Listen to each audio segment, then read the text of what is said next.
Live from Veterans Stadium in Philadelphia, the Eastern champion Phillies host the Western champion Astros. All right, the crowd is still coming in to Vet Stadium. All the tickets have been sold, and it will be filled with partisanship tonight because they are so hungry for a win here. It is time now for the ceremonial first pitch. Baseball Commissioner Bowie Kuhn is here. The National League President Chub Feeney is here. And one of the giants in music is here to participate in the first pitch, Mr. Eugene Ormandy, the conductor of the Philadelphia Symphony Orchestra. And I mean truly a giant in music. Here are the Phillies now taking the field. Once they've assumed their positions, we will have the ceremony and the game will begin. You know, the Phillies lost in 4 straight to the Yankees in 1950 in the World Series. They've only been in 2 World Series. In the 3 League Championship Series, they lost to the Dodgers twice, and they lost to Cincinnati in 1 time. And now we are ready for the ceremonial first pitch. Mr. Ormandy now 90.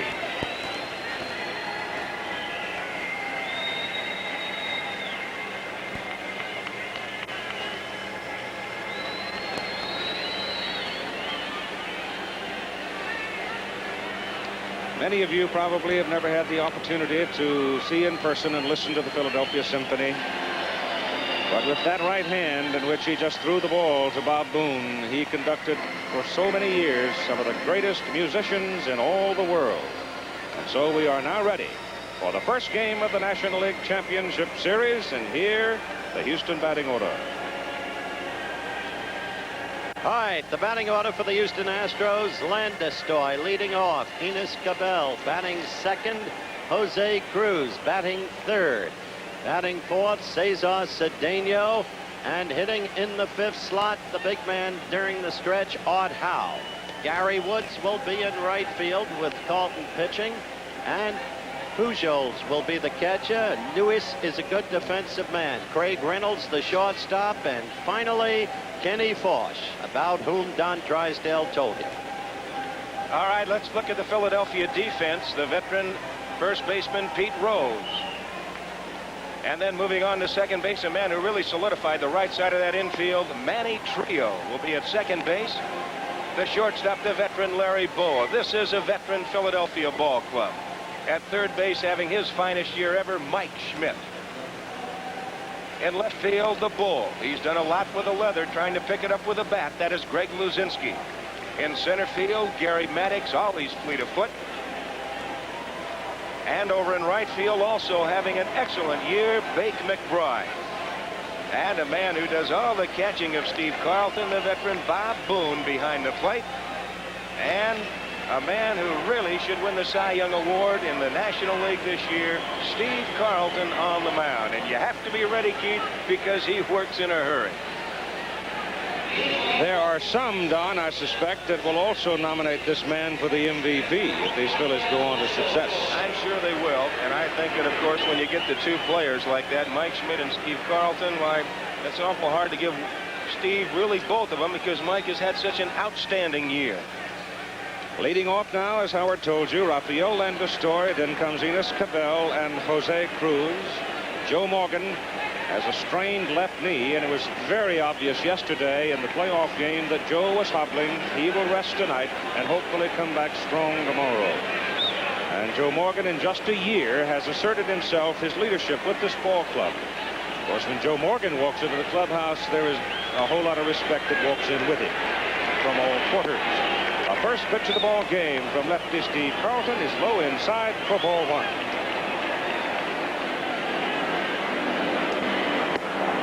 And it's 1-1. You must keep these Astros off the bases. Landeskog, for instance, has 23 bases stolen on the year. Hit to the right side, flagged by Rose, 1 out. So the line drive to the first baseman, Pete Rose, peeled that way by Landeskog, and Cabell comes to the plate. As you watch Steve Carlton, it's going to be interesting when he establishes his breaking pitch to the right-handed hitters because it is a wicked breaking pitch, breaking down and in, and when he's right, he will keep it from the knees on in, and he can be awfully tough. He's got an excellent fastball to go with it. And those of you used to listening to the dulcet tones of Don Drysdale, I'm sure can readily detect he has a cold. Swing and a foul at the plate. Good old Montreal. That's because he doesn't travel enough. I don't know about that. Strike 2 on Cavell. Carlton at 24-9.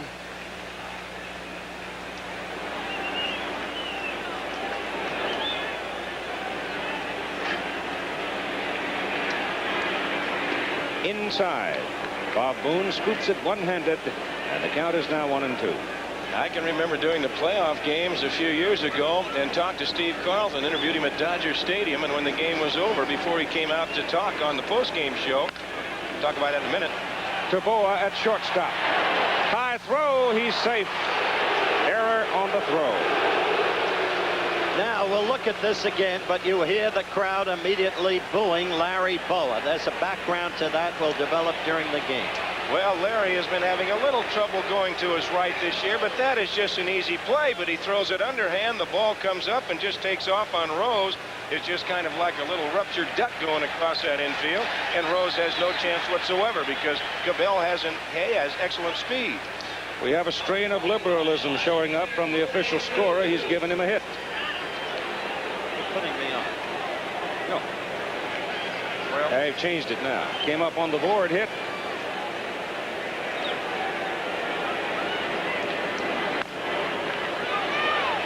To the right side for the second baseman trio. And Jose Cruz is out as Cavell goes to second. Now it is Cesar Cedeno, who I am sure is the best known of all the Houston Astros. That, of course, relates to his beginning, when many said he would be the next Willie Mays.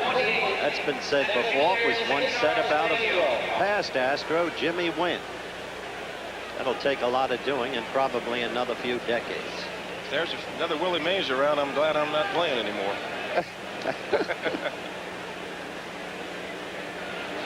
The Old Timers game this summer at Shea Stadium, he hit some ropes out of the ballpark.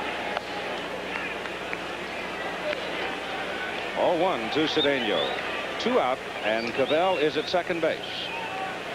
This has been Cesar's first 300 season since 1973. That's a strike. They throw back to second, and Cavell back on his time. There's that breaking pitch to the right-hand hitters, and if Carlton's right, we said before, if he's got his command, you're going to see a lot of check swings. Now let's look at it again.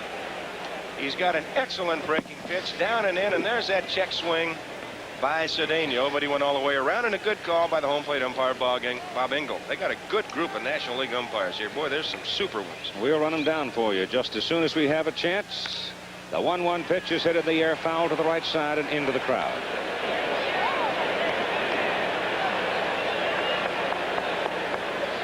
Engel back at the plate, Tata at first, Bruce Froemming second, Doug Harvey third, Ed Vargo left field, Jerry Crawford right field. That's about as good as you can get. Yes, it is. 1-2 pitch, just missed. 2 balls and 2 strikes with 2 out, and Cavell at second base in the top of the first inning. Very comfortable evening, very pleasant.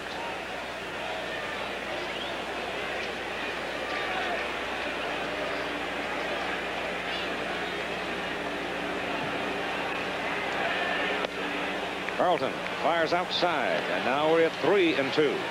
One of the things with Houston winning yesterday that you're going to see, and you're going to see a little consistency because both ballparks are on the artificial surface, whereas Dodger Stadium is not. So you're going to be able to look at just about the same kind of baseball in both ballparks, although the ball does not carry that well in Houston. Full count to Cedeno, foul. No, it's off the line. Yep.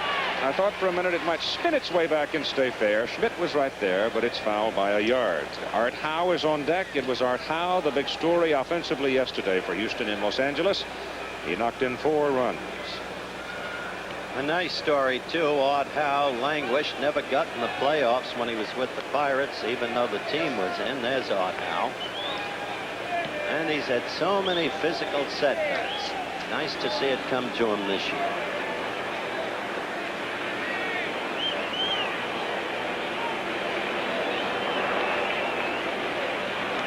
Cesar Cedeno with a 3-2 count. I was talking about Steve Carlton, and we'll get back to that as we move along on that interview. Checked his swing, took it low for ball 4. But when I talked to Steve, he said, wait a minute. And he reached in his ears and he pulled out cotton and out of both ears. And I had really never, ever seen a pitcher do that in my life. Now, I can't see that he has any in his ear tonight. Of course, he might have been doing that for the simple reason he was at Dodger Stadium and really in foreign territory. Here is Art now. You see the numbers for him on the season. 4 of those RBIs came yesterday. Carlton is high and away to Art Howe for ball 1. Enos Cabell is at second base, and Cesar Cedeno at first base. They are both swift. 2 out. Ball 2. You mentioned cotton earplugs, John. For the last couple of years, Carlton's been using cotton earplugs. He uses them so he won't get rattled. He blocks everything out. Concentration is his game. Ball 3. I might add, Keith, that several other Philadelphia pitchers are now using those cotton plugs. They'd like to have Carlton's success. When you pitch with the arm, not with the plugs. That's right. There's sometimes I would have liked to use them just to get the rattle of the bat off my brain. Green light on 3-0, and couldn't come up with it. Well, there's the confidence that Bill Verdon has in this man right here. He hit one out yesterday, and boy, that was a big home run. Got a high breaking pitch, and that gave the Houston Astros at that time the 4-0 lead. I'll tell you, Art didn't get cheated that time. He had a full swing. 3-1. He's got another one. They snap a throw to first. Rose rolling around. Pete can't play till he gets his britches dirty anyhow. There was an excellent play by Pete Rose because that had all indications of at least first and third. Now look at it again. Booney coming out and throwing a little bit across his body. Rose forgetting all about the tag. He says, I've got to catch the ball. That ball goes down the right field line, and that's exactly what you have. Runners at first and third. The runner at first, Cedeno, could not have gone to second because McBride very alertly was backing up the play. The instinctive play that goes with experience. 3-2 the count. And Howe strikes out. And so the Houston Astros lead 2 in the top of the first inning. And Steve Carlton takes a little while to get warmed up and find the strike zone. Nothing for Houston. The Phillies coming up in inning number 1. Starting lineup for the Phils, leading off the irrepressible one, Pete Rose. Batting second, coming off a big year, Bake McBride. Coming off a tremendous year, Mike Schmidt. Coming off a bad year, Greg Luzinski. And coming off a big year, Manny Trio. Gary Maddox back in the lineup tonight. He's had troubles with the manager. Larry Boa hitting next. Then comes Bob Boone, who fell to 229 this year. And, of course, the last man, the first man, Steve Carlton. Well, we'll now take a look at the Astro defense from first to third. It is Howe, Landesteaux, Reynolds, and Cabell. The outfield from left to right will be Cruz, Cedeno, and Woods. And the battery of Pujols and Force. That's the starting battery. There's right-hander Ken Force. A record of 12 wins and 13 losses. That might be a little deceiving because his earned run average is really not that bad, 3.16. Force is 34 years of age with the Houston organization since he first signed back in 1968. He came to the majors 2 years after signing, and he's been under a number of different managers in Houston. Harry Walker for one, Leo DeRocher, Preston Gomez, and now Bill Verdon. So Ken Force is ready to pitch to Pete Rose, and Pete missed his annual 200 hits this year, and he, for a change, didn't hit 300 either. But when money marbles and chalk were on the table in the first 2 games in Montreal, this man was on base 6 times in those 2 games.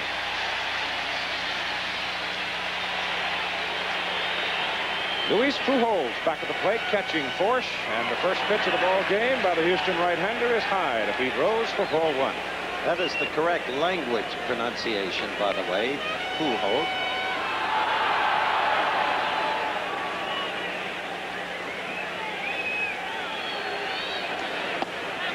Bites the inside corner with that fastball to make it 1-1. He's pretty sneaky fast, isn't he, Don? He is sneaky fast, and he's got excellent control. I don't think he's walked 80 men in the last couple of years. Fastball coming in, 86, but he gives you that smooth, easy motion and just pops it at you. That one didn't get the inside corner. And Pete turns around and I'm sure says, Bob Engel says, that's where the oven was, Bob. 2-1. The count.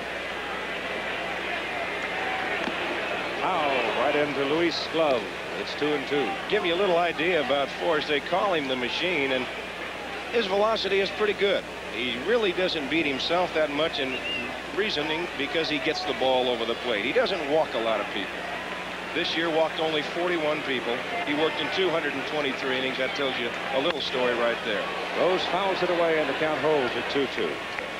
You'll rarely see Kenny Force shake off the catch. His emphasis is on change of speed, and quite simply, he likes to keep the ball in play.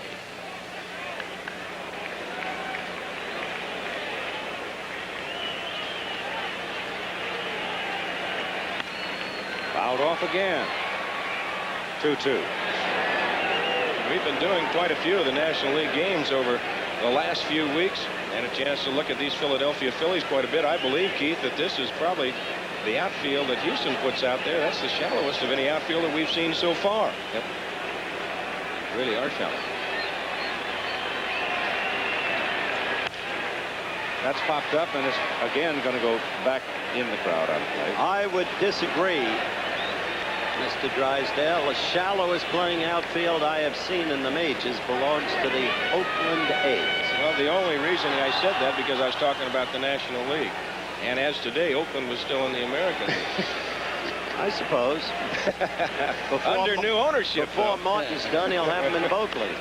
Foul back into the crowd, and that one really whistled back in there. But they do. They have 3 rabbits out there in Oakland. They can go get them. And if Billy Martin is listening, he'll be a member of our broadcasting team for the American League Championship Series beginning tomorrow afternoon at Kansas City, along with Jim Palmer and Al Michaels, 2:30 Eastern Time. Another foul. I'll tell you one thing, though, about playing shallow outfield in this ballpark. When that thing gets on this rug and gets going, it goes in a hurry, and it can run to the wall really quick on you. That's the gamble you have to take right there, Keith, and you have to have the speed in the outfield to do it. If there's going to be anybody that's probably the deepest of the 3 is Gary Woods and Wright, but Cedeno and Cruz are very shallow. They play Rose to hit to the opposite field. He's fouled off 5 straight pitches, and that makes 6. So Pete's getting Force nice and loose. McBride is on deck, and then Mike Schmidt. Michael Jack Schmidt.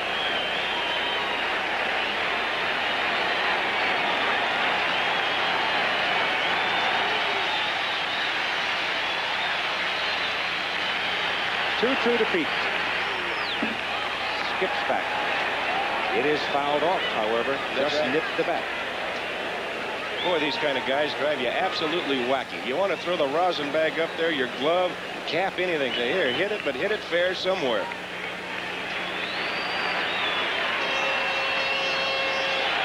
He's fouled off 7 in a row. 8 in a row. Tells you something about Force, though. He's in the zone. He isn't giving in. No, he's not. This Houston team, though, must be watched closely tonight. There are conflicting theories about them. Those 4 grueling games, though the final one was grueling only in the sense of anticipatory tension. Then the long flight to the east, getting in here at 4 in the morning. Will they be beset by fatigue, or are their spirits so high that they can feel the adrenaline which will overcome the fatigue? Gets up that time to make it 3 balls and 2 strikes. You know, Howard, it's a funny thing about travel, and I'm sure when you say travel, you and Keith know this as well as anybody, as much traveling that you two do. But as a professional athlete going into a town, sometimes as you lose time, which the Houston Astros did coming from Los Angeles East, it's not today, but it's possibly tomorrow, the second day that catches up with you. That's Bill Burton's story. 3-2 to Rose. Fouled off. That's 9. Or 10, or 12, or 14. Once we get to double figures, we'll quit counting. Cabell, Reynolds, Landis-Story, Howe. The infield, Ruben Amaro coaching at first base for Philadelphia, and Lee Elia at third. 3-2. Hit on the ground to the shortstop, Reynolds. It throws him out. And Pete had a career to lead off the top of the first, bottom of the first. Look around Vet Stadium here to give you some idea of what it is in the various corners. It is 330 down the line, 371 to left and right, and 408 to straightaway center. Pretty ballpark, and you don't have a whole lot of wind trouble in this particular ballpark. Not really, Keith, but the ball carries pretty good. It's a fair ballpark, but the hitters, you don't see them complaining too much, especially when you look at the power alleys at 371. McBride's most productive season ever. He has 87 runs batted in. And the pitch, ball one to Bake. And it's a particularly strong year, considering the fact that during last off-season, the Phillies came very close to trading. Texas and San Diego both expressed interest, and the trade was almost consummated. But fortunately for the Phillies, it did not happen. And it's Luke to right, base hit.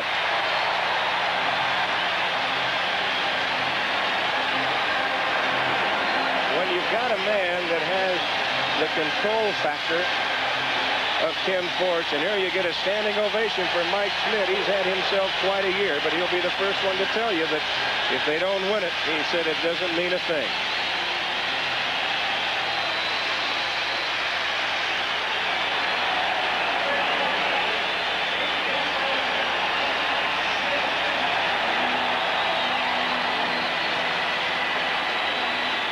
There are some who call Mike the icicle in Philadelphia, but what I think he does in some ways is to insulate himself from the hoopla and go about practicing his trade.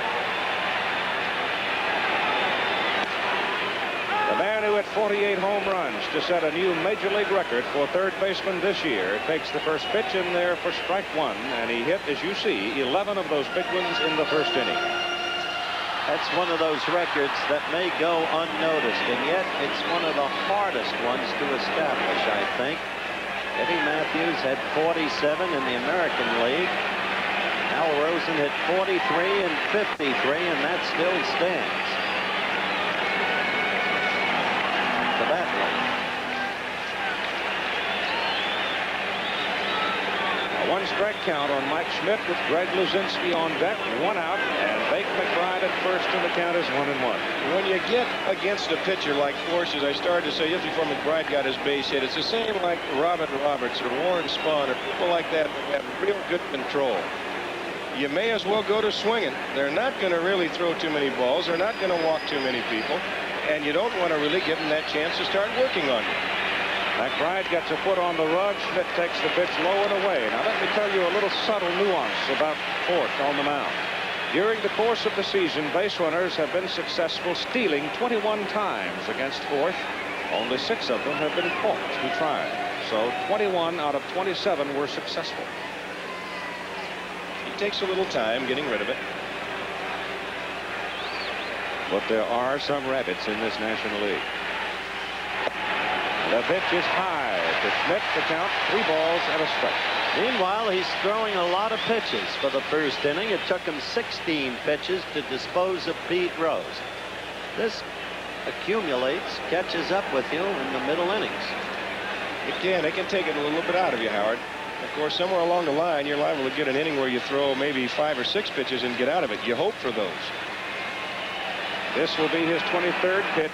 Schmidt went far enough to make it 3 balls and 2 strikes. Turns to Bob Engel and inquires as to whether or not it was a good pitch. And he didn't come back with a fastball either. He came back with a breaking pitch. He was not going to just say, here's the cripple 3-1, go ahead and hit it. Not to Mike Schmidt, you don't do that. Mike has changed his stance a little bit. He has moved off of the plate. When you had Mike Schmidt a few years ago, if there was a place to pitch Mike, it was inside. Any power hitter, you like to try and keep him tied up a little bit. You don't want him to extend those arms. He is backed off, and he's driving the ball to all parts of the ballpark. On the 3-2 pitch, the fastball, and he struck him out for the second out of the inning. What's that tell you right there about Dallas Green by not even sending the runner at first base, McBride? He's got a little respect for this guy right here, too, out on the mound. Luzinski. Greg comes to the plate at 228 on the season. The last 2 years have been painful, difficult years for this big man.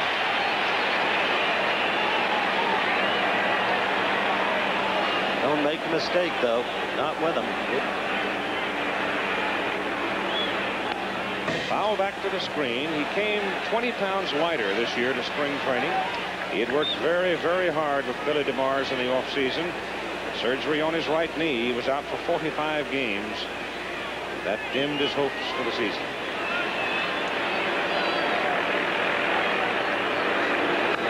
Another check swing foul.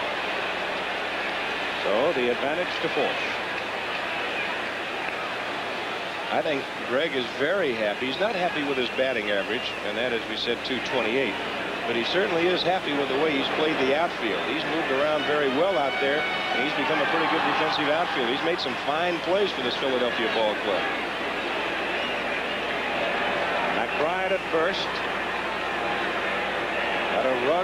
Got a foot on the rug, and he's going, and it's fouled off. Or did it skip away? It was skipping away from the catcher.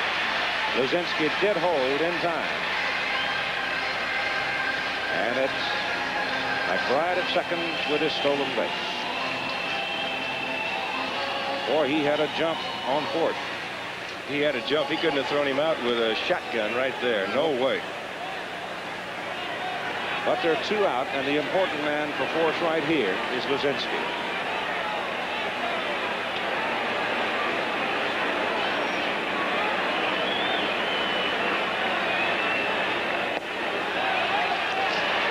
Struck him out. So Ken Force in the first inning strikes out 2 Phillies. The Phillies leave McBride at second after 1 at Bet Stadium. No score. To the top of the second inning we go with Gary Woods, Luis Pujols, Greg Reynolds. For the Houston Astros, Woods purchased from Tucson, AAA, 31st of August. He stepped in, and he's done a terrific job for Billy Burton. He's a typical Astro prospect because he's not a power hitter. He's another one who's designed for the Astrodome. He hits the ball to the gaps, and at Tucson, looked at the call ball. He led the Pacific Coast League in doubles, Keith, with 42. A 315 batting average.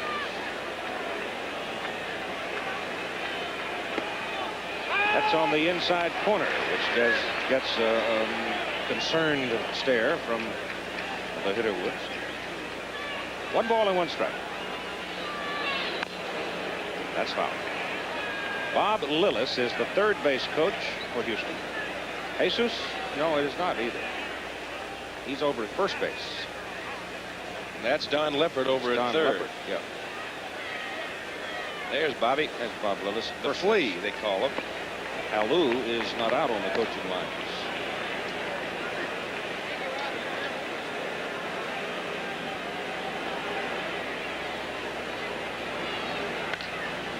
To the hole, base hit. Gary Wood starts off, and I'm going to ask you, does Carlton look sharp done? I don't believe he does. Not yet. He hasn't, Keith. He struck out 1 to end the first inning, and Art Howe. He was not responsible for Cabell getting on the error. He did walk Cedeno. I think what you mean is he's not spotting that ball where he'd like. He's been off a little bit on his breaking pitch. He's thrown some good breaking pitch down and in, but when he has a consistency on that breaking pitch, he can be double tough. Now we got to watch him. He's had 11 balks called on him. That was last season. That was a major league record. Pujols takes it for ball. You majored in Spanish, did you? No. Oh, living in Southern California. Get acquainted. It's either.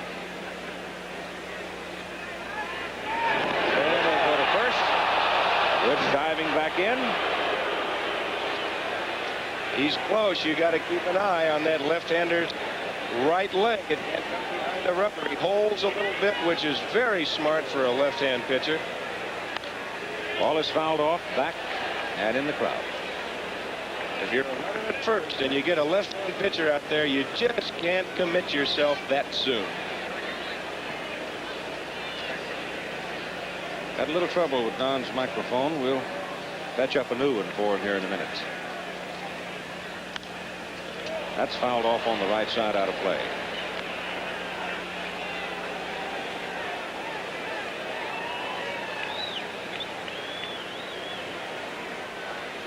Luis married a week ago Sunday.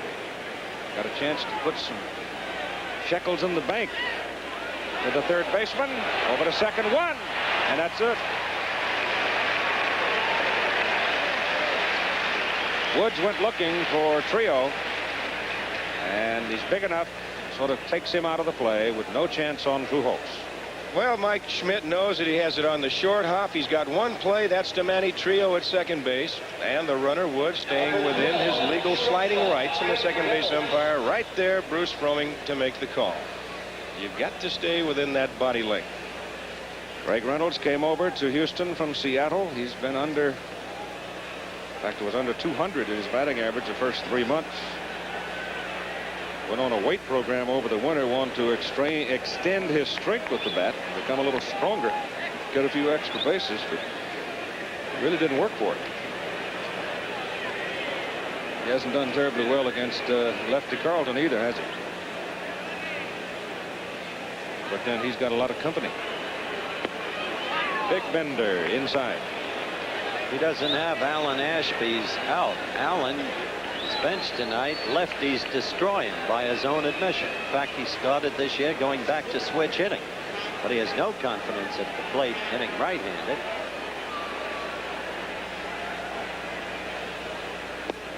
Swing and a miss, snap throw to first, and Pujols is back.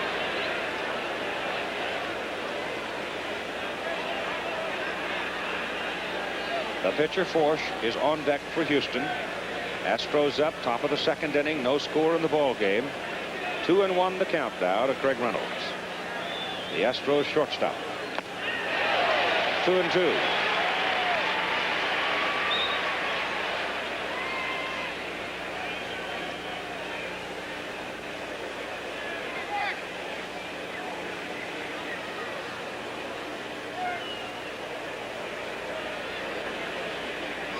One on, one out.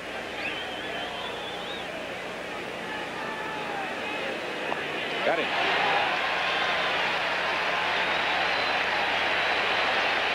And he made Reynolds look like an intimidated hitter there. He sure did. There wasn't much of a swing, was it? No, it wasn't. He got that breaking pitch down and away, and it's tough to hit when you're running at the same time. Ken Forsch with a .234 batting average, as you see. Helped himself with 8 RBIs. This fella can fool you. He doesn't swing a bad bat. You see, Brother Bob did all right with the bat, too. Does annually. To the right side, base hit. And it almost popped Pujols in the head as Luis was looking for it. Went right past his ear into right field for a base hit.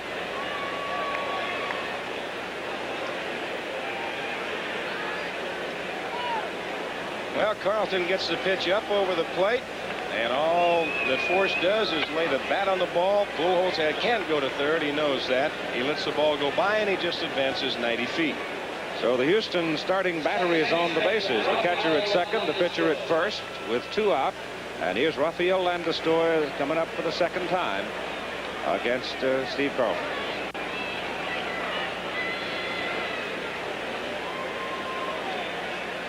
Pretty good year against Philadelphia pitching this year. 294, 10 hits.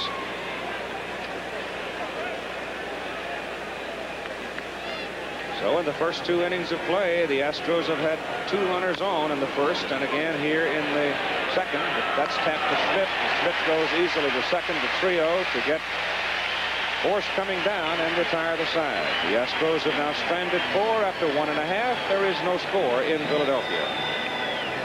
No score in Philadelphia. First game of the National League Championship Series for 1980. An exclusive presentation of ABC Sports. Let's pause 5 seconds to allow our local stations to tell you just exactly who they are. KETV Channel 7, Omaha.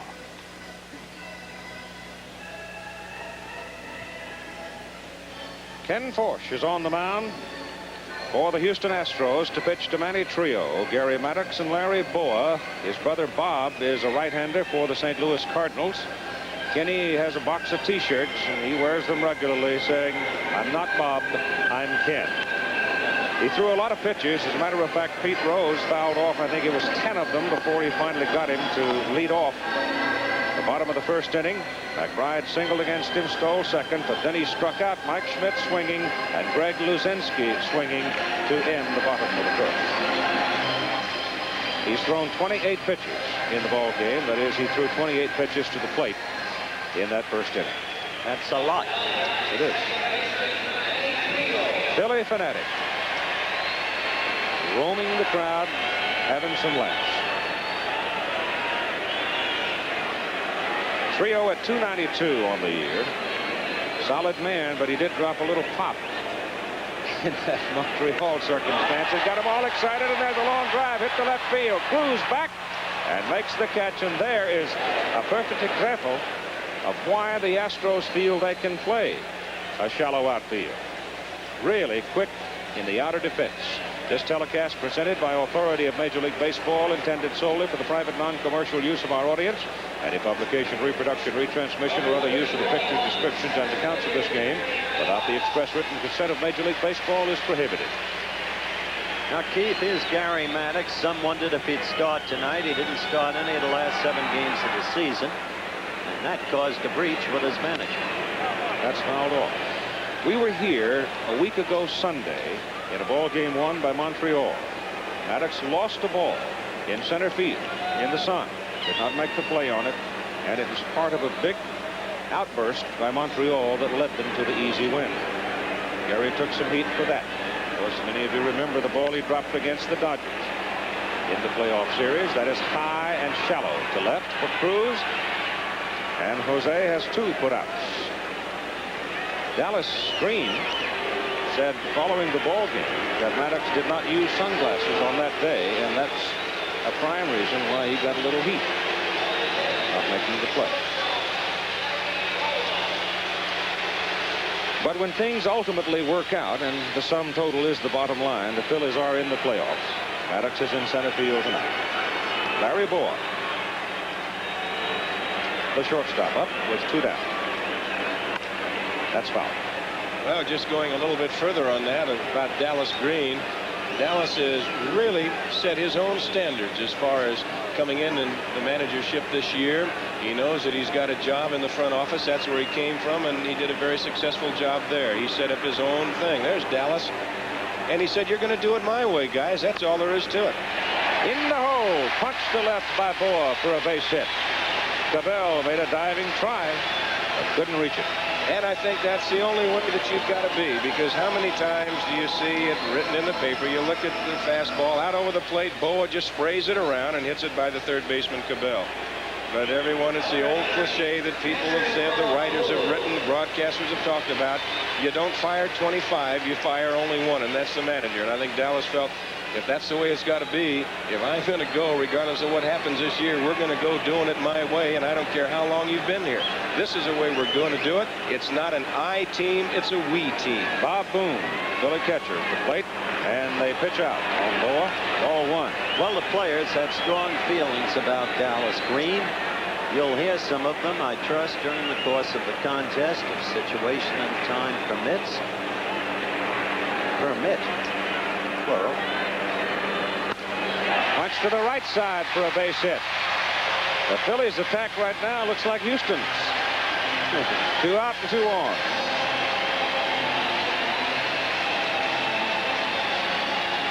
Well, this guy isn't a patsy either. No, he's not. Steve Carlton is a very good hitting pitcher. As you look at the Philly fanatic down in the stands, and I'm sure that that's what Pujols is going to go out and talk to Forsch about. Say, hey, let's not get careless with this guy. You make a mistake, although he has not hit a home run this year, he does have some in his career, and he can lose it for you.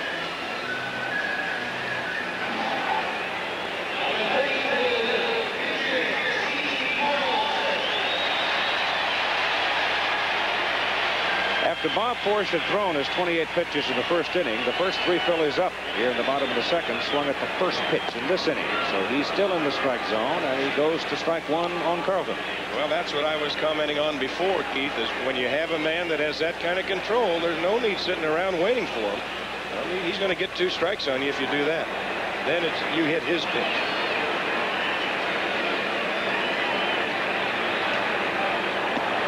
Strike 2. Larry Voa at second base, Bob Boone at first base, 2 down. And Steve Carlton behind 0-2.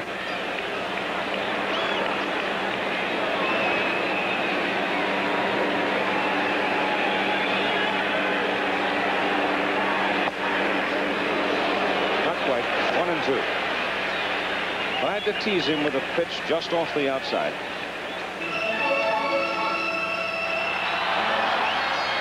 1915, the Phillies lost in the World Series to Boston 5-1. Lost in 1954 0 to the New York Yankees. Only 2 times they'd been in the series. Fouled at the plate, held by the catcher, and Carlton is gone on the strikeout. That's 3 for Forsch in the ball game. So the Phillies lead 2. After 2 innings of play, there is no score. Enos Cabell coming to the plate. He has dedicated this series to J. Rodney Richard. He tells why. Well, he's my man. He's become almost like my brother. And after he got sick and had the stroke, I didn't play too good, and I think I hurt our team for about 2 weeks because I didn't play good. But after he got where he was well enough and he was strong enough where he could talk and, you know, communicate with me again, I started playing better. It was just like a whole load lifted off of me. How much does he mean to the whole team, in addition to the very special feeling you have for him? Well, if we had him, we'd have won the championship on the West a long time ago, but we didn't, and it's just something that you have to go through, and we wish we had him, but we don't, and you can't look back at that, and you just have to go out and play as hard as you can, and we've done that, and we proved to a lot of people that we are a good team, and they have to respect us. Pre-game comments of Enos Cabell, who has just hit a high fly ball to center field for the first out here in the 3rd inning. Jose Cruz, who is a very dangerous fellow at the plate.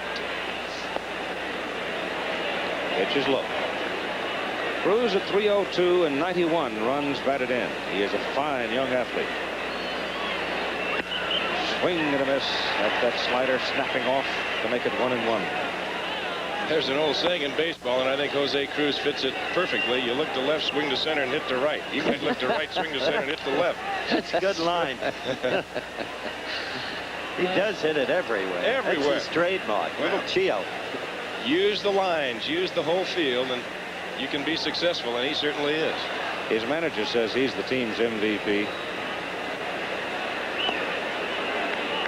2 balls and 2 strikes. It's his 3rd 300-plus season, his 4th season with over 30 stolen bases.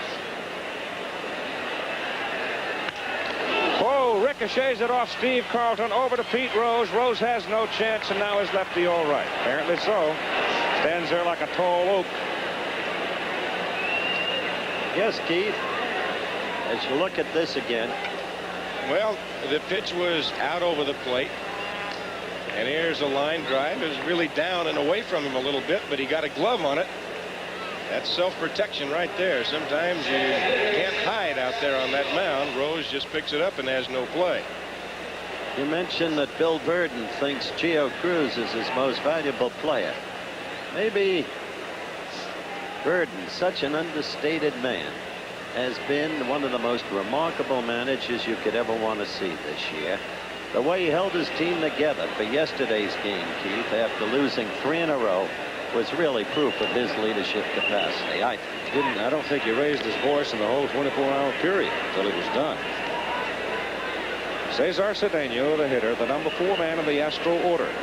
No score in the ball game. We're in the top of the 3rd inning. Steve Carlton struggling some in the early going. The Astros have left 4. There's Bill Burden. There's Bill Burden. He was an anonymously efficient ball player, a great defensive center fielder. Remember in '56 when Bobby Gragan was managing him? He said, "What's this noise about Mantle, Mays, and Snyder? I got the best center fielder, Burden." Cruz at first base. The hitter Cedeno in a scoreless ball game. Cruz has stolen 36 bases and been caught 11 times this season.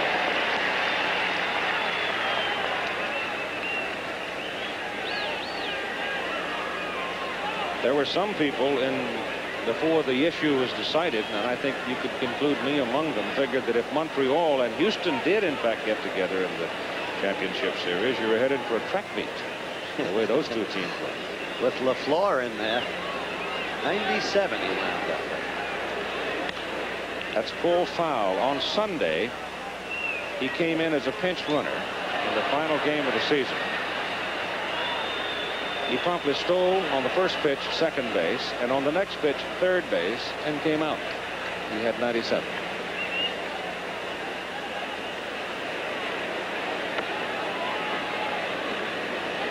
Where he goes, what happens to him will be a very interesting thing this winter.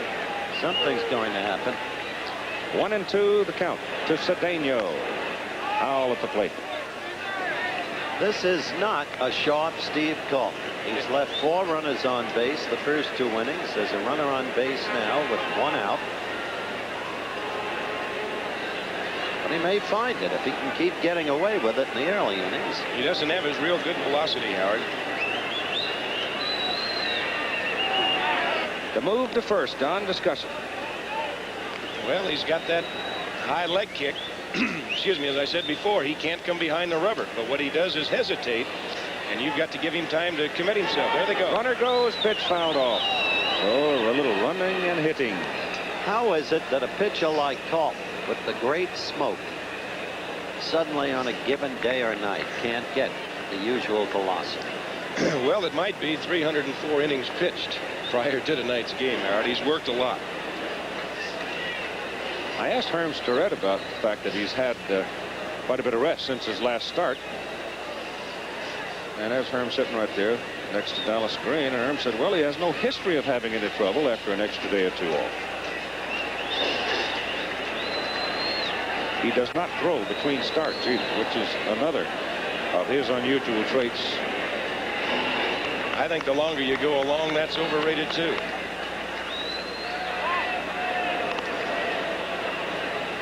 Obviously, the Phillies expecting Cruz to do some moving with 1 out. Popped him up. Ball coming back, and it's out of play. Steve has thrown a lot of pitches. That was the 50th pitch he's thrown. Right. We're only 1/3 of the way through the 3rd inning. There's the manager, Dallas Green. You know, He treated with him in the pregame show, a manager of controversy, at least with his players. But an effective manager. The record proves it. Up the middle it goes. Cruz was not running. He'll have to hold at second.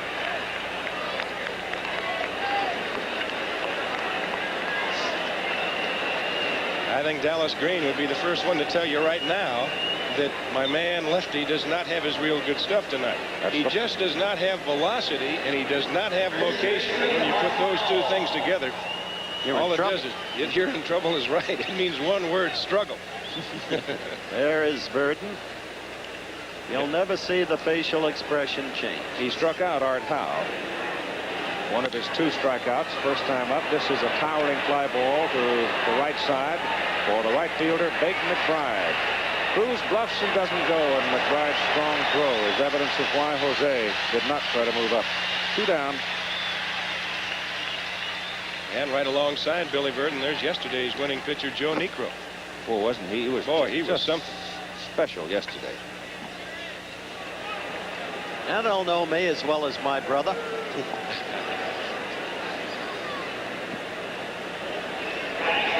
Gary Woods, the right fielder. He singled his first time up. Pulled it in the hole to left between the third baseman and the shortstop. 2 out and 2 on. Base runners numbers 5 and 6. The Astros have had 2 men on in each of the first 3 innings. If if you're the Houston Astros, you hate to see these scoring opportunities just slide by. Exactly. You're always sitting back saying, wait until he gets it together. He doesn't have it yet. Let's do something. Loud call by Bob Engel for strike one. He had some heat on that pitch.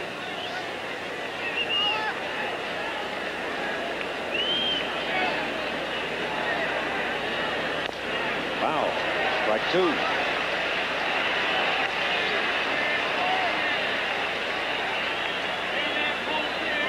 Bob Boone to the mound for a visit. Herm Starrett, in part of his philosophy as a pitching coach, if you're having trouble getting the fastball down, throw the curve a couple of times, and oftentimes that will help you bring it down in the early going. There's different schools of thought on that. We'll talk about that in a minute. Some people will say to lengthen your stride. Make you come down. Make you bend your back and come down through. You're pitching low all the time, then they say shorten your stride. The count is 1-2 on Gary Woods. And Carlton is high and outside. 2-2.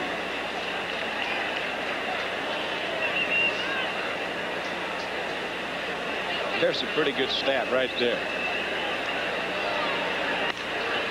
Hit sharply to the right side and past Trio and into right field. And the Houston Astros will take the lead in the ball game 1-0 as Cruz scores from second base. Let me tell you, that kid from Tucson finds the holes as well as the gaps.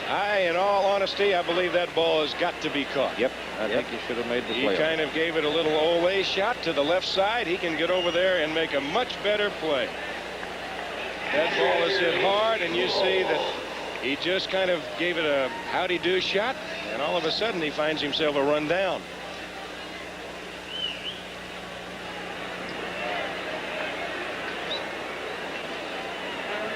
Who holds now, the Houston catcher.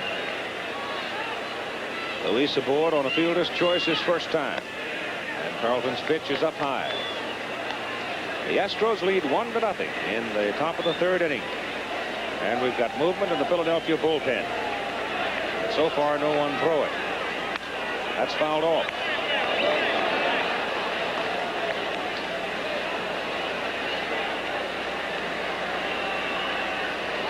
The American League begins tomorrow afternoon.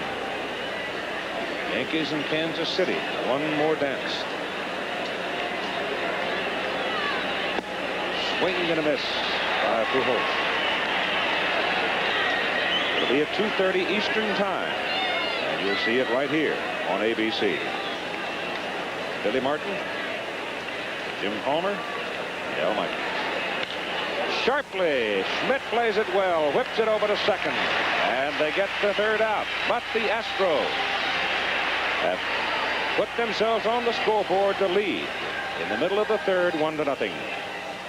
The line score, as we're in the bottom of the third inning at the Vet in Philadelphia, and now the Philadelphia batting order will be coming up for the second time against Ken Force. Pete Rose, Bake McBride, and Mike Schmidt. As Pete Rose comes to the plate, you should know that he made only 5 errors defensively all season. 1980, just his second year playing first base in the 18 years he's been playing baseball.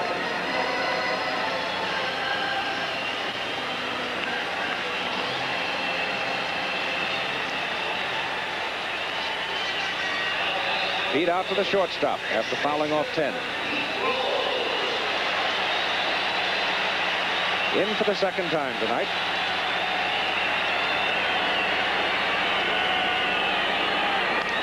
And that's foul. Boy, you don't know how big a pain these guys are. Yeah, but he's a good merchandiser. Think of all the people who are going home happy with souvenirs. Well, that's true. That's true, but I'll guarantee Ken Force wouldn't say that.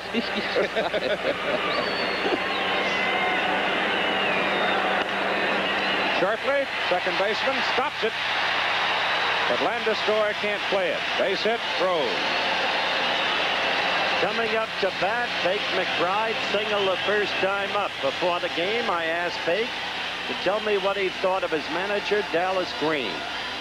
Well, you know, on the field he's a good manager, but you know, off the field, you know, I could care less about him. Really, that's the truth. You know, he's did a good job for us this year, and you know, I think we all respect him because he is our manager. But as far as everything else, you know, I'd rather not discuss that part. Sure, there must be a reason. Runner goes, throw to second. No, Rose. Oh, he's out. Great play by Reynolds. It looked like Reynolds was going to have to go airborne to go sailing off into right center field. They pitched out, but the throw was sailing away, and some marvelous gymnastics by Reynolds to get him. It was. They were guessing a right all the way. Now, Pujols takes a little time, and his throw starts tailing away. Now, Craig here makes a good play, moving out to the right field side. Then he's got to try and get back for the tag, and a good call by the second base umpire, Bruce Froemming. And now the bases are clean for Bake McBride with a count of ball 1. Well, I would guess that they don't go out and have dinner together then. No, I would guess. The Bakeroo is a pretty forthright guy. It doesn't make him right. It means he's willing to state what he thinks. Foul back here. Jerry Klein left it. Well, he's professional enough to say that he's done a good job on the field. You don't have to love Said I everybody off respect the him field. as a manager. Exactly. They And that's what fire he's here guys for. the players love who don't win. Oh, you're right.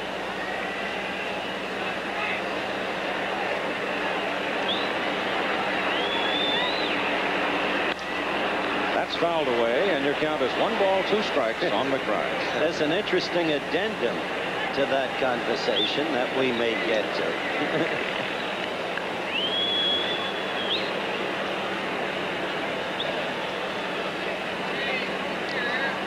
I'll tell you, when Bake goes to the bank, the next few weeks, he's going to be happy he stayed here.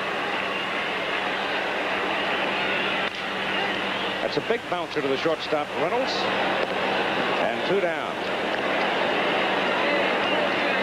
All right, let's get to the rest of that interview with Bake McBride. Will he come back, I asked him, if Green comes back? You know, I enjoy playing here in Philadelphia. You know, I'd like to end my career here, but, you know, I don't know as far as, you know, if he's coming back or not. But if he does come back, you know, I'd have to think about me coming back. What'd you say, Keith? We'll see. Mike Schmidt. Sharply to the shortstop, Reynolds. Handles the bullet and throws out Schmidt. And so it's an easy inning, relatively, for Ken Force once they got Rose off the bases. And we move along after 3 complete with the Houston Astros leading 1-0. All right, we'll move to the top of the 4th inning for Craig Reynolds, Ken Force, and Rafael Landistoi, with the Astros leading over the Phillies and Steve Carlton by a score of 1-0. Carlton with a lifetime record of 28-9 against this Houston franchise. Reynolds struck out swinging first time. And lefty comes high. Keith, Carlton has already thrown 62 pitches. He's just beginning the 4th inning. Don has commented that he's not been nearly as sharp as he's been throughout the season. He's lucky he's not against a power hitting team. He might have been out of it. 1 ball and 1 strike. He is so strong, though. He's like Drysdale used to be, you know. Throw the ball on the mound, he'd go out, pick it up, and throw it for 9 The innings. difference is Carlton can pitch. That shows your intelligence, right? 1-2. Well, he can pitch. You go into the Hall of Fame next year. That pitch is low and away. Reynolds started and held, and it'll be 2-2. Now, he's got 249 lifetime wins. He's the all-time left-handed strikeout pitcher in baseball history, and he's 6th on the all-time list. He's done his share. Just missed with that one. Now you go to a full count of 3-2. You're eligible next year, aren't you? Eligible. Oh, yes. Oh, stop. You know what I'm talking about. Well, I wasn't sure. A lot of teams need tight ends and offensive tackles. Missed outside, so he had Reynolds in a hole 0-2, and he loses him. That is the second walk issued by Steve Carlton. Well, that's a little tip-off right there. And I know that's got to make Dallas Green just a little uneasy, because now you're in a sacrifice situation. And the top of the order there is coming up Saturday. Keith, you're going to have a fun little trip, aren't you? Oh, I'd love that one. The sacrifice. Ball bounces at the plate. And it's ball 1. Ken Forsch, the Houston pitcher. Texas Longhorns took it easy on his former coach, Babbitt. Yeah, they sure did. 82-42. We will clone Keith Jackson on Saturday. I'll be there for the bottom of the 3rd. Ball is pushed back. Mound, and get a play at first. Steve Carlton could make no play on it. Pete Rose came rushing in to get it. 3-0 covering. The sacrifice works, but it was a little different and had a little drama in it. Boy, there is a play. Carlton going off to the third base side, Road charging down the line. Now Pete reacts quick enough to go back. Any other time, you might see that just go for a base hit. The pitch is in the air. Rose coming down the line, so he can't pick it off in the air. But Carlton is falling off to the third base side. He gives up on it. Rose very alertly picks it up, and they get Forsch at first base. Boy, that had trouble written all over. This is the trademark, though. That kind of play of this Houston team. Speed, opportunism, well-versed in the fundamentals. Now it's an opportunity for Landis-Stoy at the top of the order with Craig Reynolds at second base. It's also, I believe, in this instance, Howard, a team reflecting its manager to a great deal. Signed a new 3-year contract. He had 5 one-year contracts, living from year to year. Finally got what he deserved. I give the new owner, John McMullen, a lot of credit. Landis-Stoy hits it sharply. Trio plays this one. Runner moves over, throw to first. In time to get him 2 out. Reynolds at third.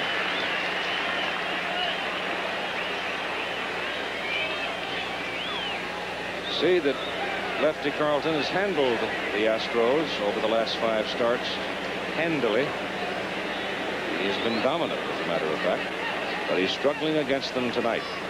Enos Cabell coming up now, aboard on an error and a fly ball to center field.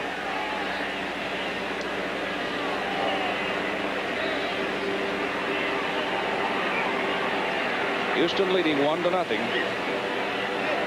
And batting in the top of the 4th inning. Cabell on a breaking pitch off the hand. Strike 1. 6'4", Enos Cabell. Did you ever see a taller third baseman, Don? I can't think of any. Well, he's probably a half-inch taller than Pie Traynor was. Pie was a huge man. He used to stoop over in half playing down at third base.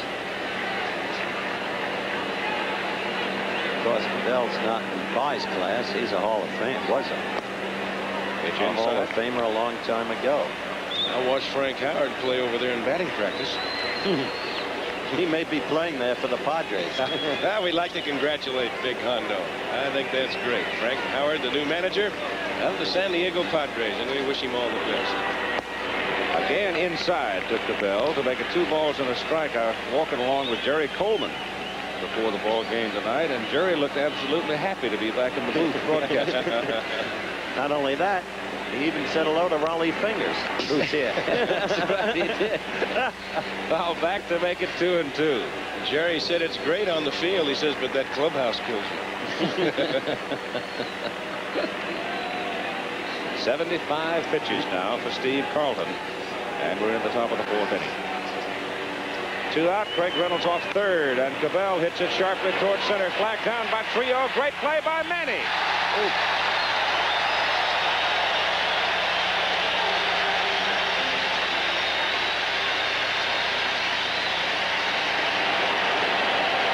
Trio moving to his left. They play on the artificial surface here at the vet in Philadelphia. The ball can turn into a bullet. That time he was secure in getting the play in hand and threw out the runner and stopped the run from third. Greg Luzinski, Manny Trio, and Gary Maddox will come to the plate to hit as you look down on the vet.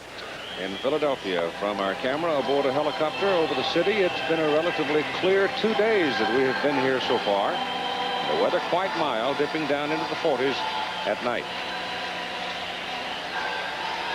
Carlton has stranded 7 runners. He's also thrown 76 pitches in 4 innings. Average well-pitched game, total of 115 to 125 pitches. That's right, Howard. You get down below that, right around the 100 mark, 105. Why, that's kind of a bonus right there, and it should make you feel a lot stronger on your next start. Greg Luzinski stands in, and Ken Forsch is inside to him for ball 1. Point is, Houston is losing opportunities every inning.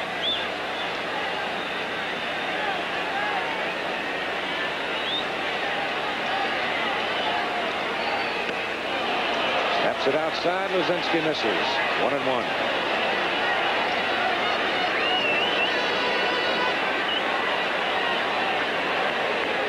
Meanwhile, where Forsch threw 28 pitches in the first inning, Keith, 6 of the next 8 Philly batters swung at the first pitch.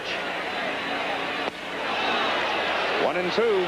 And last inning, he only threw 7 pitches, so that's what I was commenting about earlier. When you throw that many somewhere along the line, you hope you get out of an inning or 2 throwing only 5, 6, or 7, somewhere like that, and that'll take that average and break it down a little bit. That had to help him quite a bit. 1-2 to Greg. Forsch flips his glove, changes the call, gets the pitch up high to make it 2-2. Kind of sit back and watch the pitches with nobody on base that Louis Pujols calls, and you see him put that one finger down and move it to the inside while you can just sit home in your rocking chair and say, there's a fastball. Now he comes with a fastball inside one more time. Up with it. 3-2. You want to get Luzinski. You want to keep him tied up. Like all power hitters, we've said that so many times, it sounds repetitious, but that is so true. Don't let him extend those strong arms.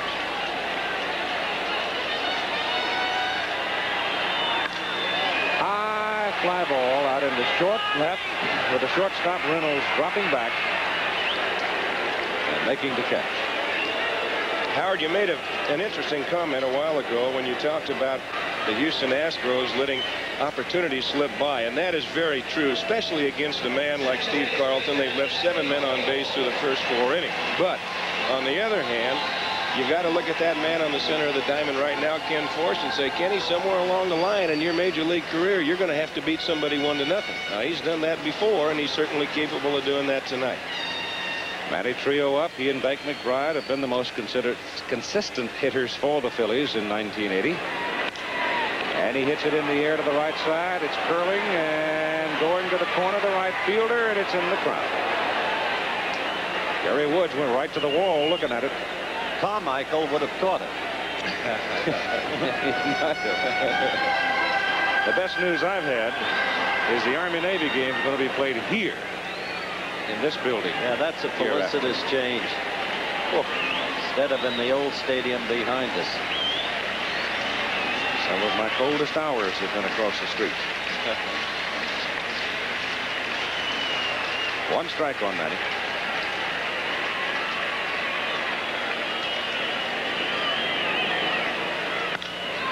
Shortstop Reynolds.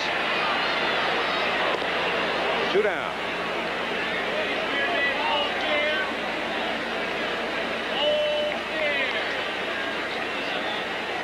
And since this game's a lot closer than the last one I worked here. That was Eagles 35, Giants 3.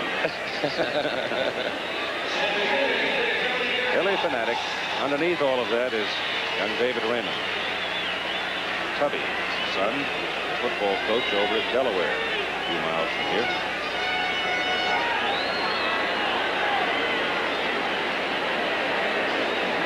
A pitch to Maddox. Hit sharply toward the second baseman, Landestoy. Raphael throws him, and it's an economical ending for Mr. Forsch. Very few pitches for Kenny. He walks off after 4, leading 1-0. Air lights of Philadelphia and the surrounding countryside. But the jewel right now in this region is Vet Stadium, with Larry Boa, Bob Boone, and Steve Carlton scheduled. I'm on the wrong side. Jose Cruz, Cesar Cedeno, and Art Howe. And until he squeaks, here's Don Drysdale fighting a cold. All right, Keith. Jose Cruz is 1 for 2. He singled and has scored the only run of the ball game. Takes the first pitch outside. 1 ball and no strikes. A little bit low, 2-0. The outfield alignment for Jose Cruz. Luzinski towards the line in left. The center fielder Maddox will play him in left center. They will give him the alley in right center. And Bake McBride about straightaway right. Don't let this little guy fool you. He can pull it if he wants to. And has to. 3 balls and no strikes. So Steve Carlton still struggling on the mound.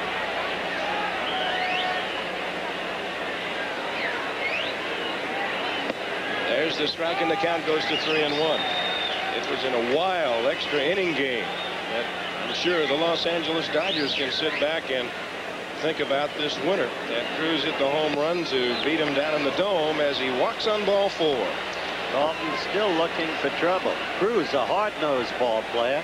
You realize next month that guy begins his 11th straight year of winter baseball.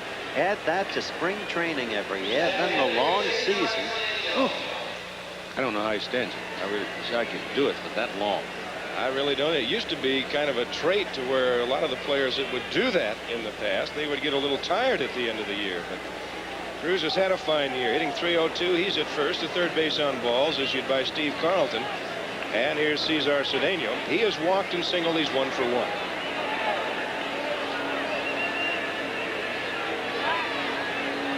Carlton will keep him close. A little interesting alignment in the outfield for Cedeno with Maddox over a little bit in right center field. They give him the gap in left center. 0-1. There you see Luzinski, the gap. Maddox in right center. McBride about straightaway right, maybe shading to the line.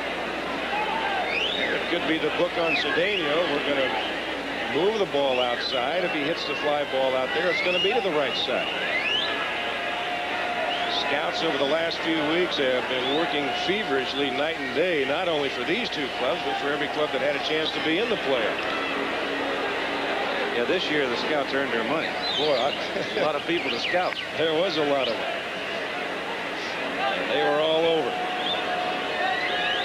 Carlton a record of 24-9 on the regular year with a fine ERA of 2.34.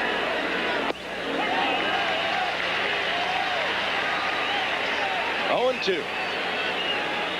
the ball down to him there. There's where you've got to be doubly careful. You've got that outfield alignment we just talked about. You make a mistake and get that breaking pitch up over the plate, and all of a sudden you've got a gapper in left center and a run score. But he didn't. He got the ball down. A good breaking pitch down and in. Art Howe on deck.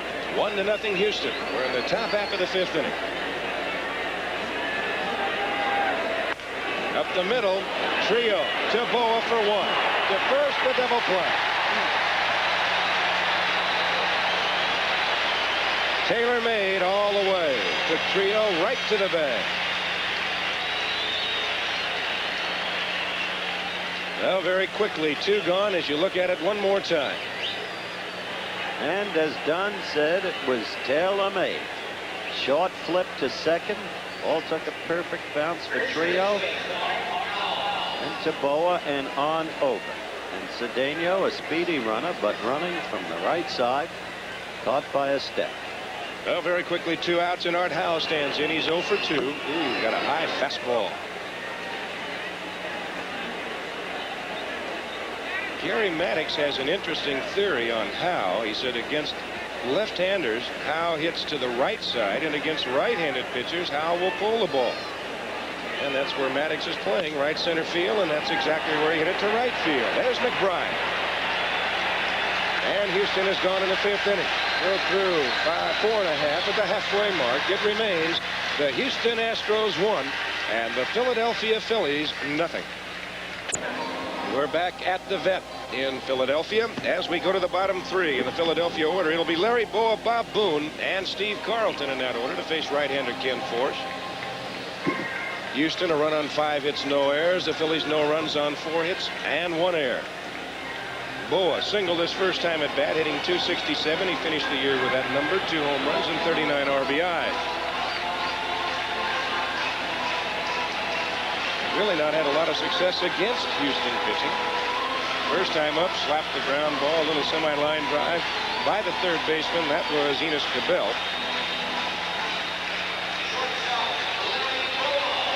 Cabell again will move in inside the bag at third to take that bunt possibility away from Boa. And the fastball is high, 1-0. Can you hear the sprinkling of boos relating back to an incident that occurred on a night when the Phillies rallied for 3 in the bottom of the 15th to beat the Cubs? Foul looping down the left field line, and Cruz cannot make the play. It takes one hopping back into the seats. He's been a quality ball player, Larry Boa, for a lot of years. For many of those years, didn't get what he felt was adequate recognition. This year he's fallen off some, appears to be having difficulty moving to his right with the agility that he once did. That has been the scouting report on Larry Boa, that he has had a little problem moving to the right side. That's foul left side. That'll be out of play, and the count moves to 1-2. Larry was really hurt when they talked about that possible drug scandal here with Philadelphia. He was really upset about that. He said, I've had to work all my life. You try and build up a name, and somebody comes up with some kind of a story like that. It really hurt them. Ground ball right side. There's Landestor. And they get him, and just get him. It hurt Boa so much to complete the story that he sought outside counseling to try to get it off his mind. And nothing, not off of his mind, but nothing came of the story. Oh, of course. Of course not. Here's Bob Booney single. Booney struggled a little bit. He came on to pinch hit at Olympic Stadium in Montreal the other night in the second game of that series. At that time, the Philadelphia Phillies were down 4-3. McBride was at second, 2 strikes on Boone, and he hit a Woody Fryman pitch back up the middle to tie the score. And eventually, it was Mike Schmidt who hit the home run to win the championship. Look out, was he out of the box? And no, they say no. Very quickly, the home plate umpire looked at the first base umpire, Terry Tata, and he said no. He said he was in the box when it hit him. That's important, otherwise he's out. That's exactly true. Bill Burton comes, however, for a moment of conversation. Doesn't make you feel terrible. Yeah, it was. Doesn't make you feel terrible to know that you played with Booney's father. There's a lot of them getting up now. Ray Boone. Ray Boone, yes, sir, and he could play. He could hit.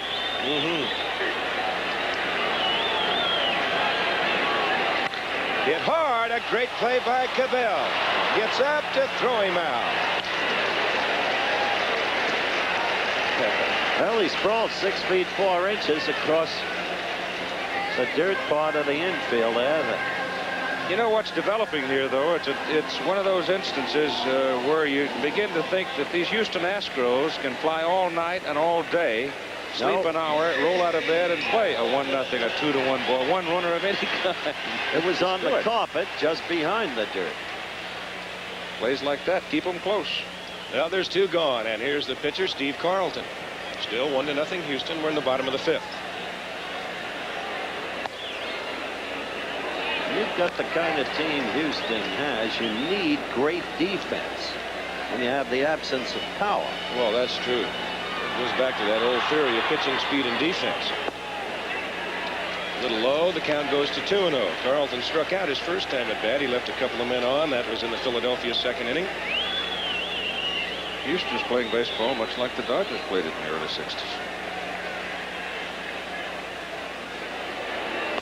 High, ball 3. Don't have to tell Drysdale about that. Had to shut out the Yankees on 3 hits in a World Series game. Once he had to pitch 58 2/3 scoreless innings consecutive. There's the strike, and the count 3-1. But he was up to it. Well, that's the thing that I mentioned before. Sometimes you just have to win a ball game 1-0 or 2-1. Ken Force rolling right along. Fly ball left field. There's Cruz. Out number 3, and after 5, it remains 1-0 Houston, and we'll be back with more of the National League Championship Series between the Houston Astros and the Phillies after this word from our local stations. So a look down into the Houston Astro dugout, located down the third base side here at Veterans Stadium. Full house capacity crowd here tonight. Game number 1 of the National League Championship Series. And there will be game 2 tomorrow night. That will be 8 o'clock Eastern time. And of course, the American League gets underway with Al Michaels, Billy Martin, and Jim Palmer from Kansas City. The Yankees and the Royals, that will be at 2:30 Eastern time. And here's the youngster who hit .315 for Tucson. Hit who had 42 doubles. He's 2 for 2 tonight. Yeah, exactly 2 for 2.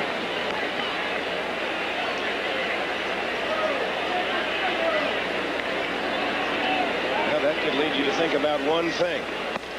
Just outside the count 2-0. And I'm sure that Steve's been around long enough to take the most out of his warm-up pitches, but sometimes you get a little lax every now and then. And you really don't bear down on those warm-up pitches in between innings, and all of a sudden you find yourself making a mistake on the first or second one you throw. 5th inning was the only inning in which Carlton got 3 batters out. He's thrown 89 pitches. No one was left on base. 3-1. Also may mean too that he being Steve Carlton and knowing who he is always looking to get ahead. That's true. Get out, get in front, and then go to work. He's still got a good fastball. He's throwing about 90 miles an hour right now. That's foul right side, and the count goes full at 3-2. Gary Woods was originally signed by the Oakland A's. He went to Toronto in the American League expansion draft. That was back in 1976. And as a matter of fact, he was the Blue Jays starting center fielder in their very first game. Foul right side. Count remains full 3-2. Toronto and Pete Pavese are interesting. They have a habit of giving other teams star catches. Ashby went from Toronto to Houston, and Ashby's done a good job. And Cerrone. Look out. Did he go around? Yes, Yep. he did, says home plate umpire Bob Engel. Well, Woods strikes out as Carlton drops that breaking pitch right down at his ankles.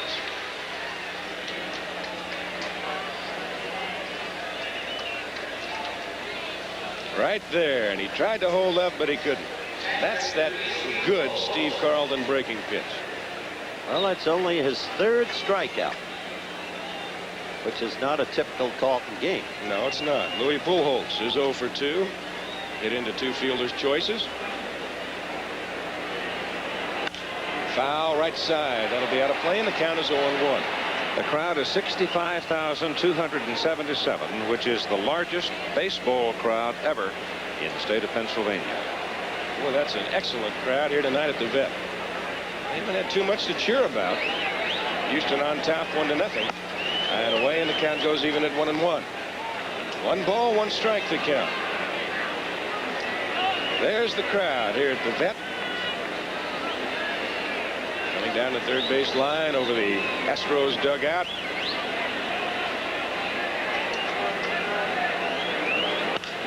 Fly ball center field. Maddox coming on, and that is out number 2. Well, Pujols flies to Maddox in center field, and we go to the shortstop, Greg Reynolds. 1-run ball game. Long way to go. Carlton appearing now to settle down. And who knows, there may be the memories of those lost early inning opportunities to haunt Houston. Happened so many times. Well, here's a big man for Carlton here with 2 outs. Your 8th place hitter at bat. Here's the man you really want. You want that pitcher to lead off the next inning. And he will do just that. Trio on 2 hops to Rose. And the Astros are gone in the 6th inning. So after 5.5, it remains the Houston Astros 1, the Philadelphia Phillies 0. Pete Rose about to come up. Ask Pete Rose a question, you get an answer. I asked him what happened between Larry Bowa and the fans. Well, the Cubs scored 2 runs in the 15th inning to go ahead 5-3, and it was a real late game, and some of the fans were really getting on all of us that night. And he just said that the fans that night were the worst fans he's ever seen in baseball, and they wrote a headline the next day saying that Boa said the Philadelphia fans in general are the worst fans. So it was really taken out of context, and I know Larry really appreciates the fans here in Philadelphia because he's had such a good career in front of him. So Pete Rose will lead it off. As we go to the bottom half of the 6th inning, it'll be the top of the order. It'll be Rose, McBride, and Schmidt. Face right-hander Ken Forrest. You got to get a guy like Carlton when you get the opportunity. When you've got him on the hook, that's when you got to get him. Don? Well, that's true, Howard, and they had all kinds of opportunities. They could just not get the timely base hit. They left 7 men on through 4, 2 each in the first 3 innings. And we'll see how Ken Forrest will rise to that occasion. Rose is 1 for 2. He's bounced to short and he's singled. Tries to bunt, fouls it away. Enos Cabell right in shaking hands with him at third, just staring down at Rose. As Rose took a quick beat down at Enos. Just go one more time, but keep it in fair territory, and you're all mine, pal. That cold's beginning to get possession of you. Just take it nice and easy. Oh, yeah, it'll be all right.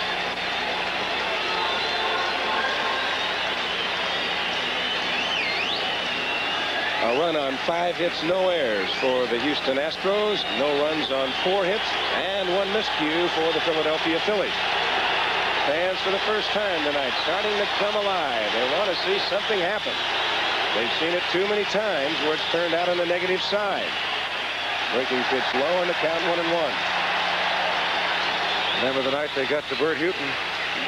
They did get to Hooton. And I think Bert will be the first man to tell you that he learned the lesson right there. Just outside, as you see Pete Rose just lift that ball right back into the glove of Louis Pujols.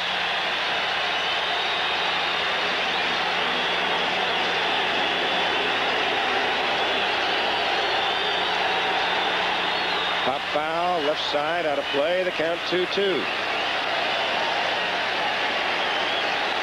Talk all you want about the game being played on the field, but fans, and this applies at the highest professional level as well as any amateur level, the fans are a factor. Well, I think that the Houston Astros would comment on that about the Dodger fans, the reaction they got for the first 3 games at Dodger Stadium. And I think the Los Angeles Dodgers would be the first ones to tell you also that with the fans behind them, it's something that they had not heard that vocally in a long, long time, if really ever. The 2-2 pitch. Just inside, off the corner, and the count 3-2. A big man, the key man right here to keep the leadoff man off base. Gives Dallas Green a chance to maneuver in a couple directions. The 3-2 pitch. Up to the hole. Reynolds backhand throws, and they can't get it.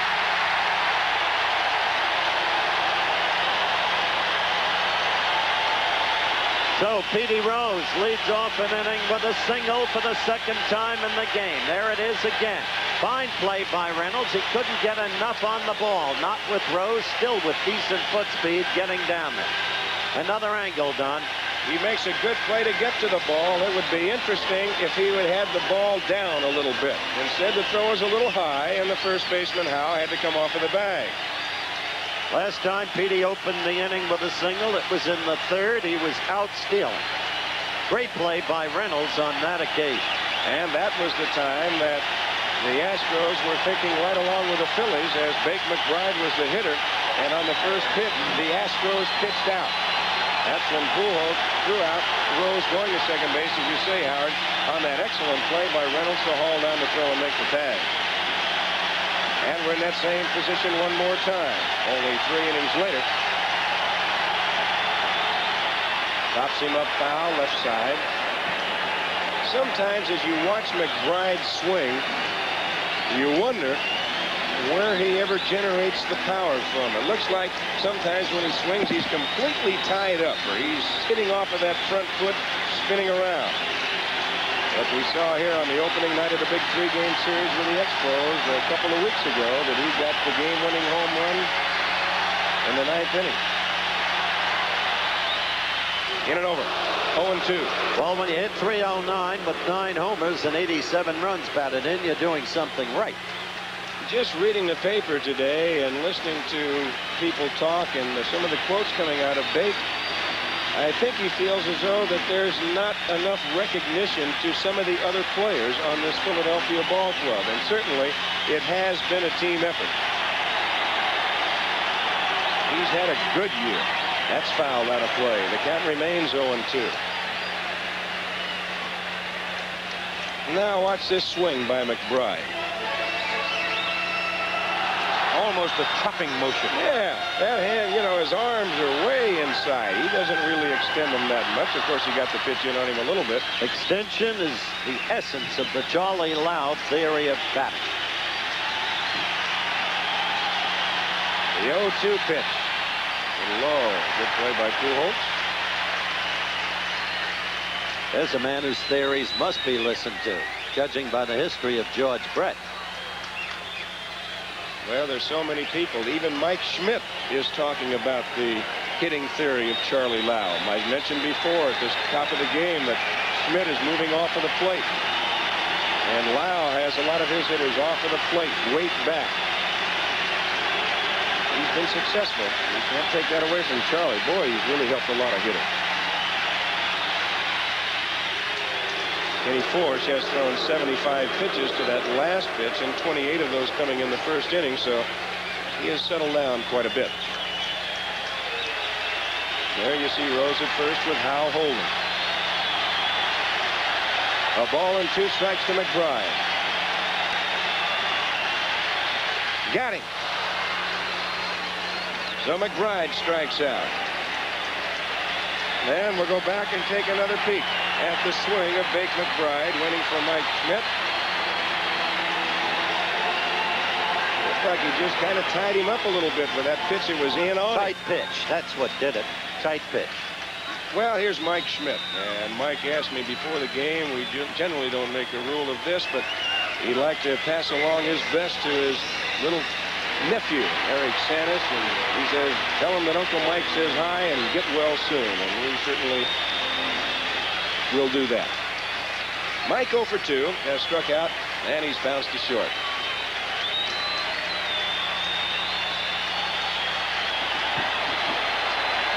Infield, double play depth. The outfield now, of course, they're playing deep for Schmidt.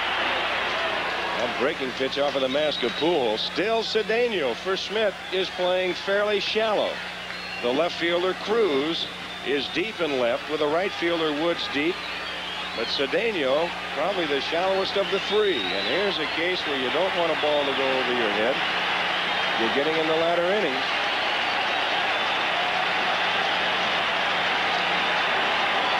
Oh, and 1 to Mike.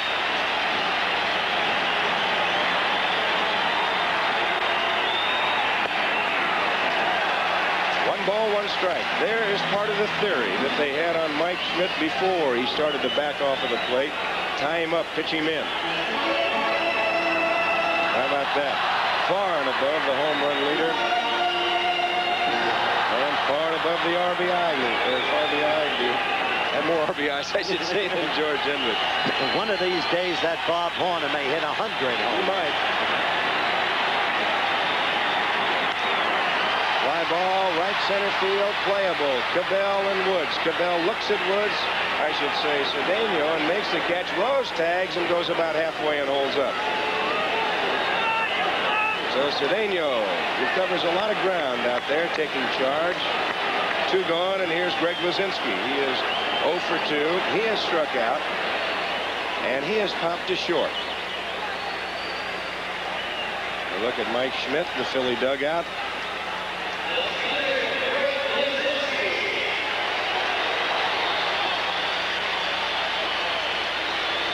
Rose remains at first. We'll keep an eye on him.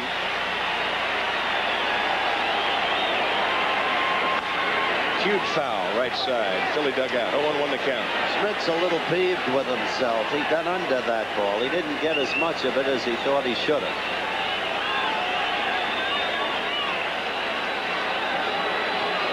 0-1, 2 outs. Rose at first. 1-0 Houston. Bottom of the 6th. Game number 1, the National Championship Series. high, and the count goes 1-1. If you were to look at a pitching staff, you would have to say that the Philadelphia pitching staff was set up really to order for this championship series. Dalton tonight, Ruthven tomorrow, and the Houston staff pretty used up against the Dodgers. Just inside. There's Mike Schmidt.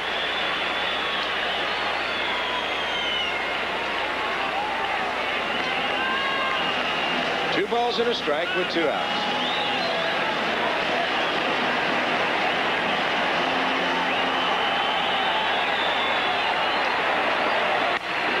Foul right side. That's back. 2-2. Third baseman Cabell deep. The shortstop Reynolds is deep, slightly to the hole.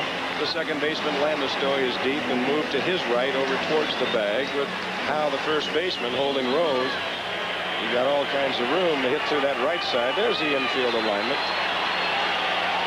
Big hole on the right side, but Luzinski right now is not thinking about that. The count 2-2. If he should get a pitch that he can't handle that well, he might go that way. The 2-2 pitch just missed. Oh, count 3-2. That was a teaser of a pitch. If it missed, it was just barely.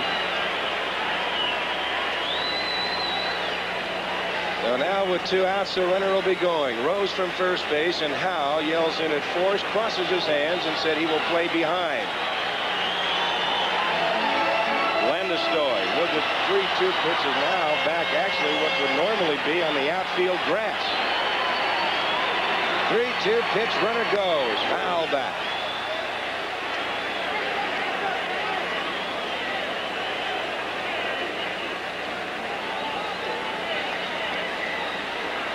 Luzinski came out of his slump a little bit for that one game, the big game. There's Landeskog. He's out on the behind that white line. It would signify the skin part of the infield, reaching the edge of the outfield grass. Runner goes. High drive, deep left field. This ball is gone. Forget it.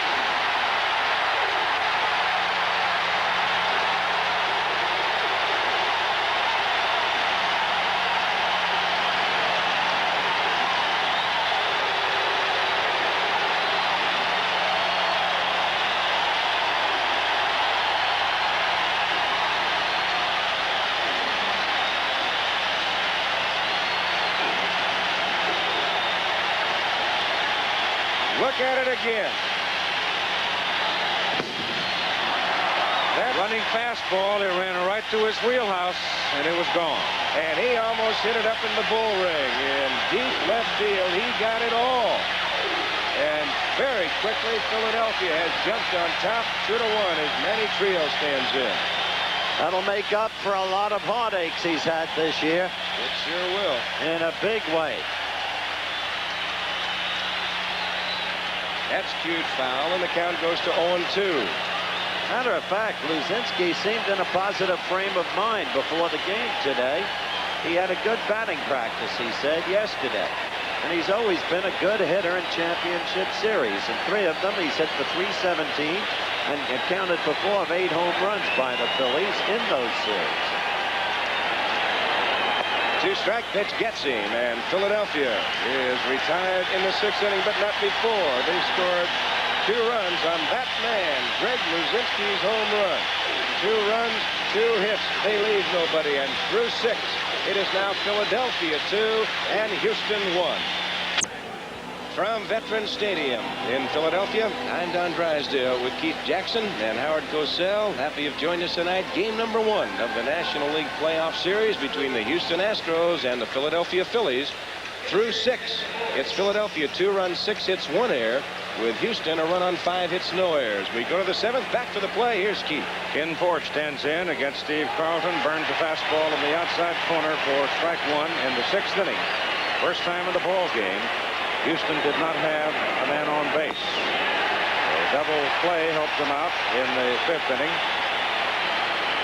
He's now thrown 100 pitches, but he right now has a 1-run lead, and dogged competitor he is. He's trying to hang on to it, but that's in the alley going, and it's cut off nicely by Maddox. Gary got over in a hurry. The ball sort of died. It didn't have the drive in it that it appeared it might. And so he holds Forsch, and Kenny has his second base hit of the night. It appeared that when that came off of the bat, that might get by and go all the way to the wall. But as it got out there, it did. It just kind of floated down. And that great speed of Maddox in center field, he was able to run it down. To the top of the order for Landis-Stoy and then Enos Cabell. There are 5 members of this Houston 25-man roster who have been in playoffs. Joe Morgan, obviously one of them. Nolan Ryan, the other obvious one. Art Howe appeared one time with the Pirates. Landis-Stoy was with the Dodgers in '77, and Cabell played with Baltimore. And the throw back to first. They got him! That you can't afford. Well, there's a case of just some people going to sleep. That's right. And it was basically Ken Forsch. As soon as that ball goes by the catcher, he has nowhere to go. Look, they're just waiting for Trio to get behind him. Bobby Lillis was trying to yell at him. The throw right there, and that's all there was to it. Well, as you look at this play from another angle, as Keith was talking before, a graphic was showing that Houston had come from behind after trailing on 17 occasions in the late innings. What they just did belied that whole history, because they did just fall asleep, and it was Kenny Forsch. And at the worst possible time from the Houston point of view. Landis-Stoy, 1 ball and 2 strikes. You get a leadoff single from the pitcher, you don't waste that. It's been a game of blown opportunities for the Houston team, and one was just waiting for Philadelphia to explode. As you know, Keith, this is a game of individuals, and you've got to know every individual. The way to pitch Luzinski is high. Many hitters love the high ball and ride it out. Second baseman Trio. Good backhanded grab of it by Rose. 2 down. But Luzinski can kill you on the low pitch. And that's what he picked on. Well, Steve Carlton starting to find a little bit of a groove, even though that he's thrown a lot of pitches. That play by Trio, he didn't have to make the play that way, and he almost threw it away. That throwing off balance play, that gets more infielders in trouble than any play in the world. In the Philadelphia bullpen, Kevin Sauché and Warren Brewster. Sauché added to the roster today, and Nino Espinosa on disabled list with bursitis in his shoulder, opening the door for the young rookie right-hander Marty Bystrom, who had gone 5-0. Well, I'll tell you, I give baseball credit for that.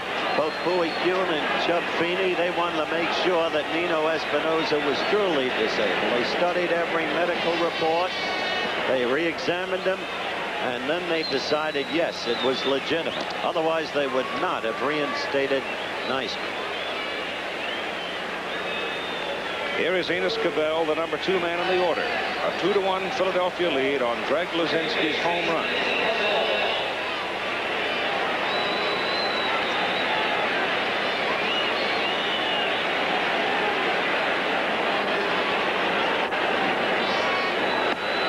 Outside, ball 1. I've got to believe, and I can't wait to read any comment by Steve Carlton. He's had a long layoff since his last start, and I just believe that that's really affected him through the early part of the ball game.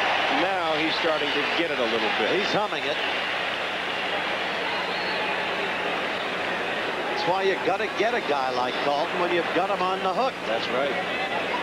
That'll go for any pitcher, but especially a guy like Carlton. That has 249 wins under his major league belt. It's the storyline of this game. Sharply off Mike Schmidt.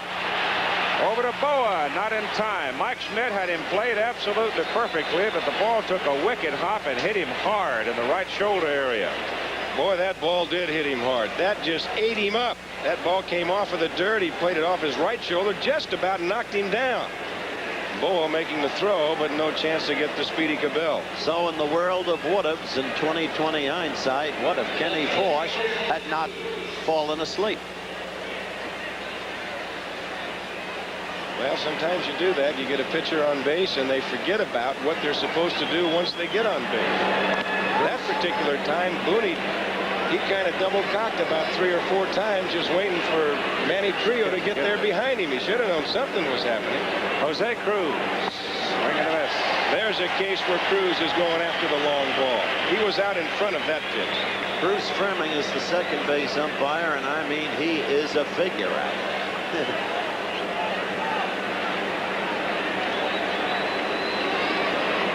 There's Bruce, built like a fullback. Well, a butterball fullback. Don Nottingham, for instance, when he was. By the way, Bruce's grandmother is in the hospital. We send her our best wishes. Trust that she'll be well soon.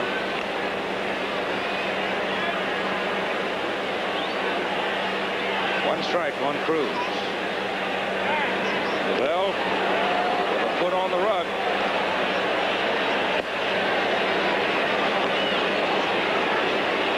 Carlton does not want him to get too much room. He's stolen 21, been caught 12 times. Pitches outside. 1-1.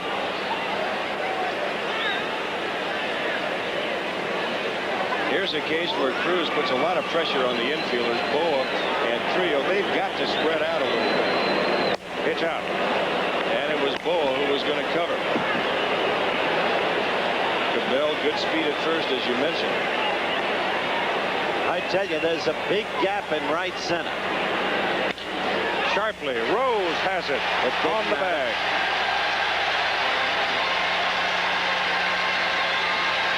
And so Houston is turned away again, as the Astros now have stranded 8 base runners in the ball game. In the middle of the 7th, Philadelphia leads it 2-1. All right, we'll move to the bottom of the 7th inning now with the Phillies leading 2-1. The line score reflected there, and it's Gary Maddox, Larry Boa, and Bob Boone. It's still a 1-run ball game. The difference is that it's turned over the other way on the big swing by Luzinski.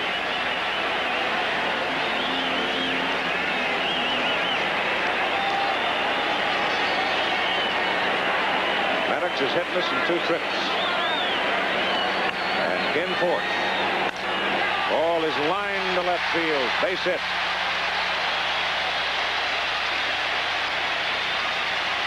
Tonight, after your local news, ABC News Nightline examines today's reports that Muhammad Ali took medication causing excessive weight loss before last Thursday's heavyweight fight with Larry Holmes and sapped his strength. Ted Koppel will talk to Ali's doctors.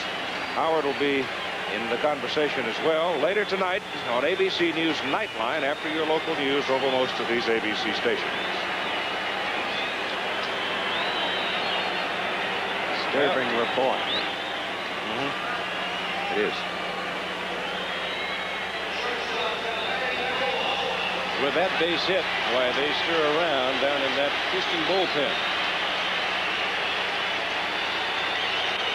There we go.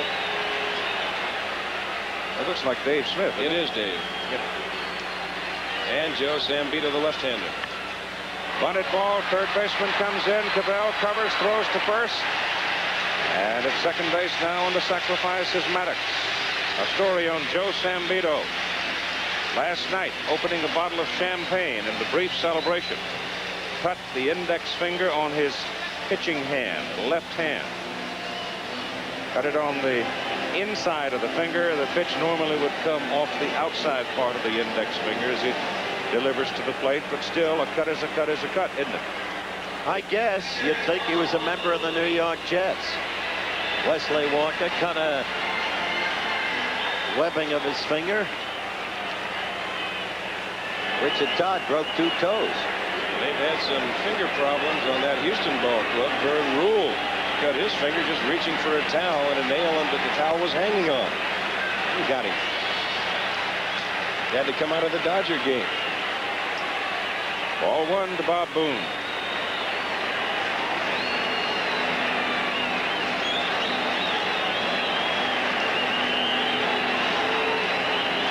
There's a big run out at second base right now if you're a Philly fan.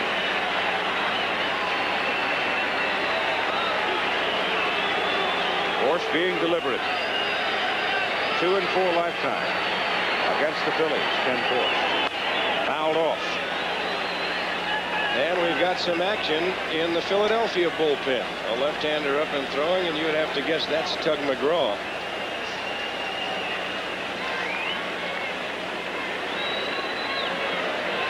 Tugger. There's a Tugger. Oh, he still gets wound up, doesn't he? He does. He's had a great year this year. Boy, he's had a fine year. 1-1 pitch. Hit down the left field line. Cruz going toward the corner. Jose pulls it down and whips it back in quickly. Runner holds at second. 2 down. Well, there's a fine play by Cruz. Cruz was off with a crack of the bat. Now Booney hooks that ball down the line. Cruz off in a hurry.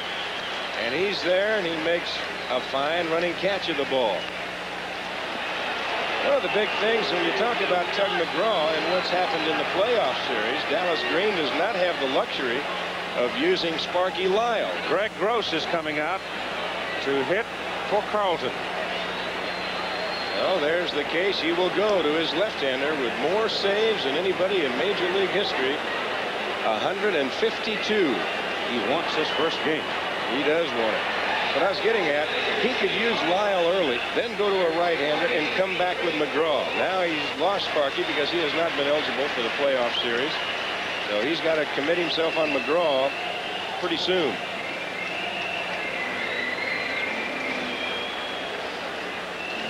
You can do this when you've got McGraw. There's old lefty. Boy, I tell you, he's battled them.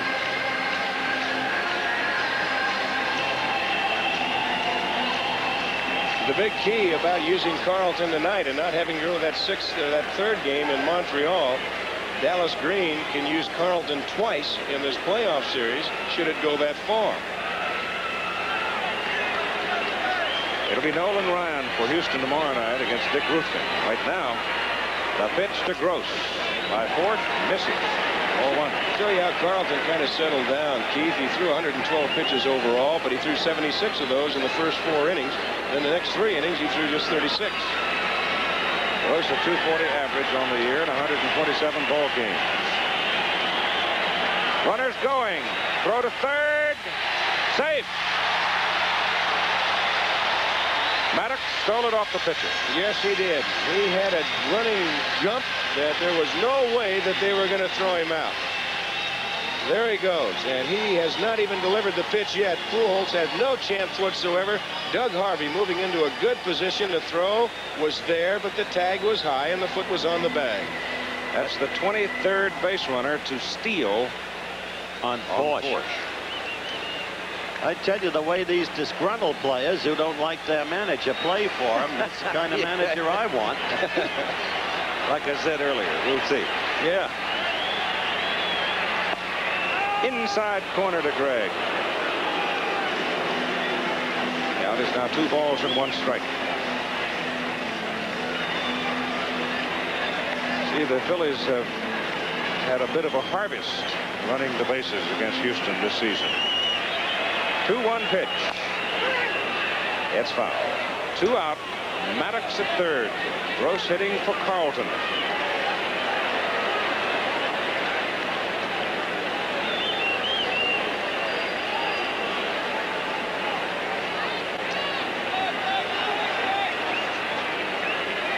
We'll be back tomorrow night at 8 from Philadelphia with the second game of the National League Series. The American League begins tomorrow afternoon at 2:30 Eastern Time. Join us on ABC for coverage of the first game of the American League Championship Series. That's a little bleeder out into short left field. And the run scores, and the Phillies lead it 3-1. So the steal of third was very important, my friend, because I don't think he'd have tried for home had he hit on second. No, he would not. The outfield was playing very shallow, and Cruz just kind of gave up on that pitch, even though he was playing shallow, but there was no way. I don't believe that he could have caught it anyway. He just kind of served a little chip shot out there. So now a very, very big run is scored for Philadelphia as they lead it by a score of 3-1. To the top of the order for Pete Rose. There's Gary Maddox putting on his hat. Well, as you said, we'll see. There's Dallas Green. My hunch is they'll both be back. Rose 2 for 3 tonight. He was on base when Luzinski hit the home run. That straight foul down the left side, out of play. You know, I think we should mention, Keith, as Greg Luzinski hit that home run, he's hit safely in all now 12 championship series games in which he's played, and that's of course the longest hitting streak in championship series history. He's kept it going, and what a time for the Philadelphia Phillies. 3-1, bottom of the 7th inning.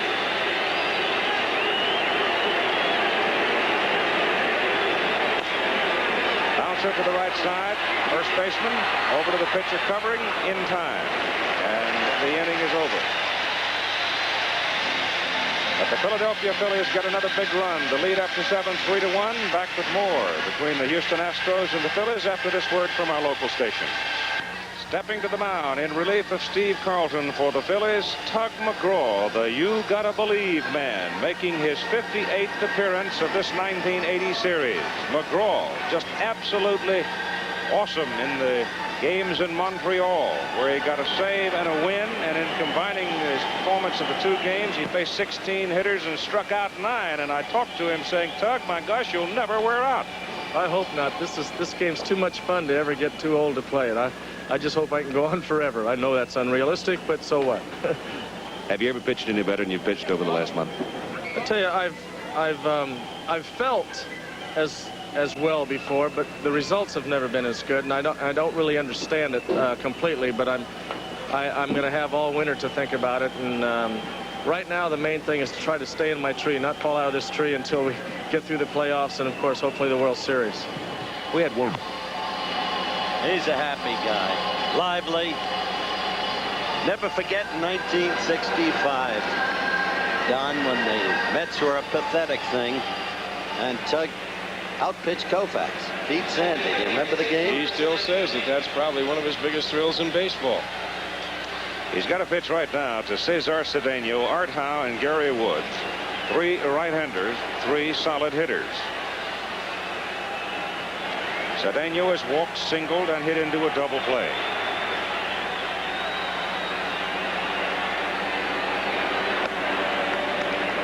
Tug McGraw, 4-1 to Cedeno.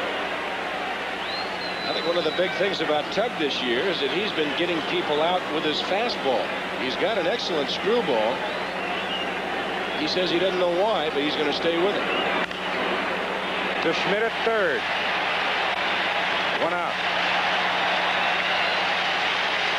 Anybody doesn't think Schmidt can play that sack is crazy. Good glove over there. I think the Phillies to a man will say that they think that they are better prepared coming into this championship series than any time in the past. Dickie Knowles and Ron Reed in the Philadelphia bullpen right now, backing up McGraw. Ball is hit well to center by Art Howe. Center fielder Maddox drifts back, makes it look easy, 2 down.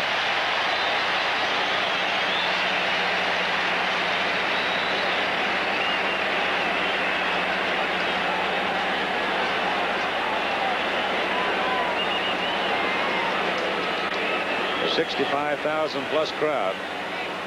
Largest ever to see a baseball game in the state of Pennsylvania. I mean, ever. Anywhere. Starting to kind of hum now. It's after that big roar they had back 2 innings ago. Sensing they might be almost on the verge of watching history here, in that the Phillies have won only 1 ball game in the entire franchise history in postseason play. Ball 1 to Gary Woods. I'll tell you what McGraw's been doing, Don. He's been getting the block of the plate. He's had good control. No, he will not give you the good pitch. Fouled off by Woods.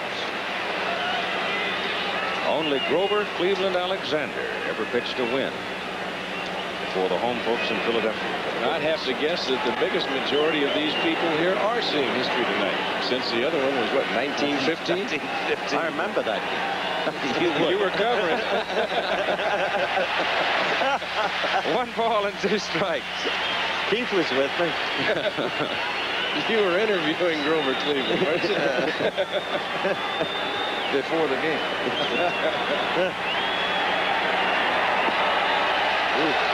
They asked for an appeal. No.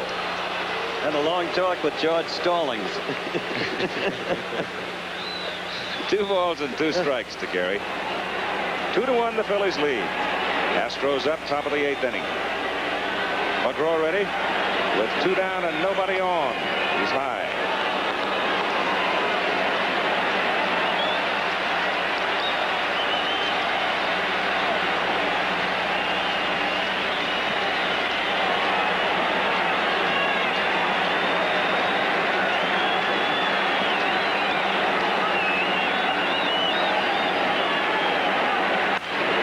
Hit sharply. Trio flags it down. Inning's over. McGraw gets him in order and comes bouncing off the field holding up 3 fingers. That means we need 3 more. The Sooners and the Horns are having at it in the Cotton Bowl on Saturday. It's always one of the more pleasant stops of any college football season, and this year I wouldn't be surprised if we don't have some stomping and scoring. After Oklahoma warmed up with 82 points last week, Texas has been rolling right along, and I saw the Longhorns against Arkansas in the opener, and they looked like a very solid team. But we'll have some fun for you. Frank Rawls and I will be there on Saturday. All right, it's Bake McBride, Mike Schmidt, and Greg Luzinski. And bouncing ball to the right side for the first baseman, Art Howe. 1 out. I should tell you this. The Philadelphia Phillies are 12 wins, 4 losses in 1-run ball games since September 1. So they have not been giving them away. Winning 12 out of 16. This team is swinging.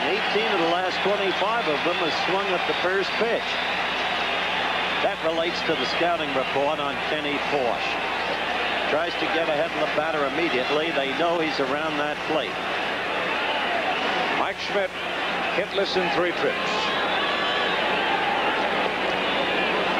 Just low and away. 3-1. The Phillies lead.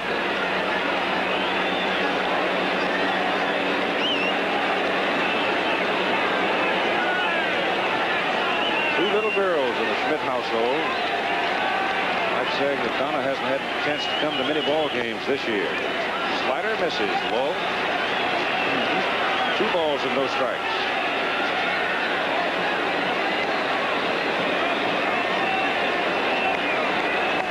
Talking to Tug McGraw up in Montreal, he said if he had his druthers, he would play against Houston.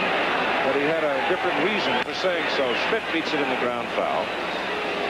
That he felt it was to his advantage, the way he pitches, to have the carpet, the rug, the artificial surface.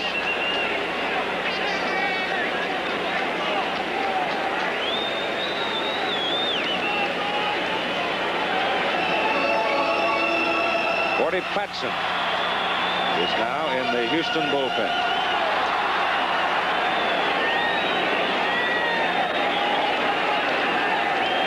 Forsch's battle tonight. He comes outside. It was Gary Maddox stealing 3rd and then scoring on the dunker by Gross that made the big difference. Made it 3-1 instead of 2-1. Maddox does have the green light to go when he feels secure on it from Dallas Green. Inside corner. Good pitch. Full count. 3-2.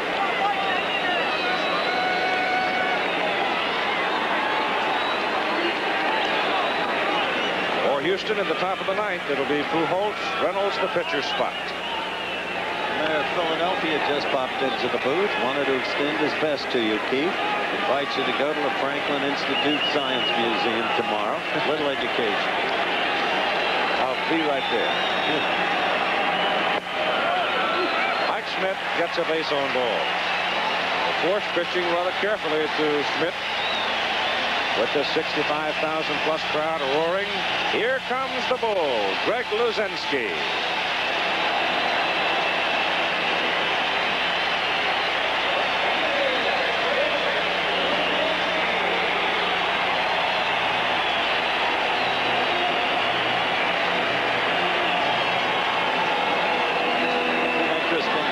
isn't it?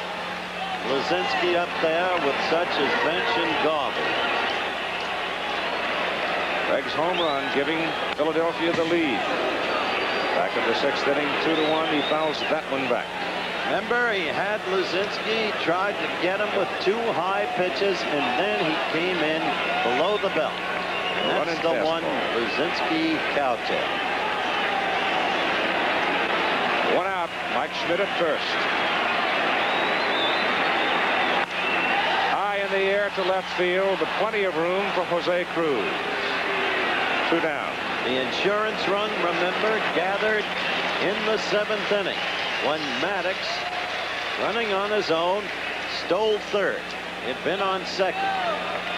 Maury Wills spent much time in his book on how much easier it is to steal third than it is to steal second. Manny Trio, the second baseman now, with Schmidt on first. And unable to score on a looping short single to left. Hit by Greg Rose as a pinch hitter. Manny looking for his first hit. Hits it well to right. But the right fielder sails over there, and Gary Woods puts it away for the 3rd out. So Mike Schmidt is left on the bases. And we'll go to the top of the 9th inning with the Phillies leading the Astros 3-1. The line score in the ball game at the Vet tonight in Philadelphia pretty much tells you the story, except they've made some defensive changes. Del Unser has gone to left field now, replacing Greg Luzinski. And Tug McGraw is on the mound in relief of Steve Carlton, trying to save it for him. He will pitch to Luis Pujols. Kerry Poole is in the on-deck circle to hit for the shortstop Reynolds, and then it'll be the pitcher's spot.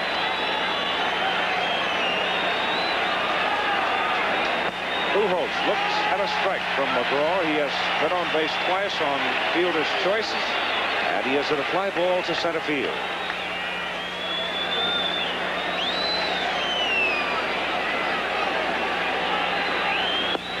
Big swing, strike 2.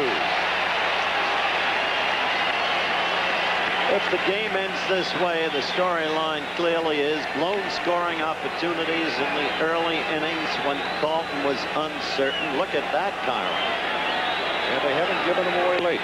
All of those at home.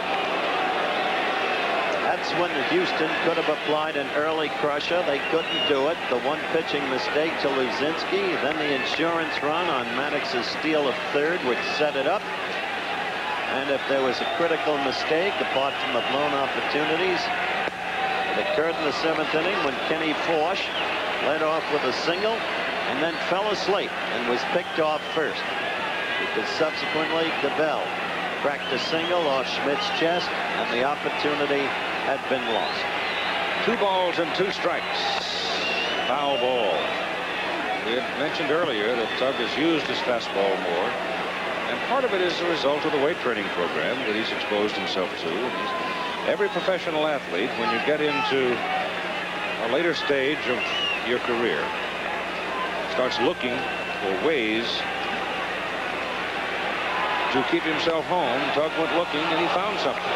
And right now, you have a 3-ball, 2-strike count on the leadoff man for the Houston Astros at the top of the 9th inning, Pujols.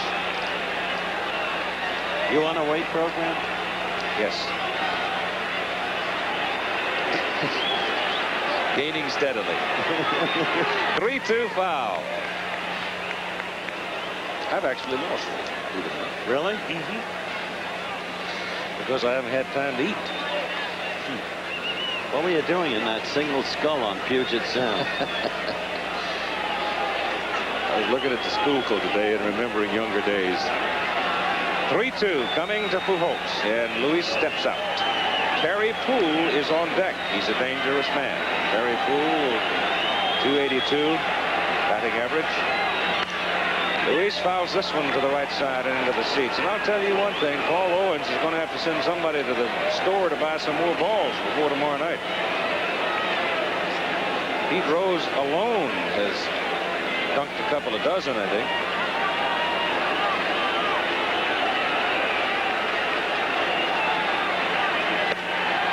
pitch is up high to Luis. He walks. The leadoff man is aboard. And Terry Poole is coming to the plate. We get a base runner now for Luis. Pujols at first base. Dave Bergman goes in to run.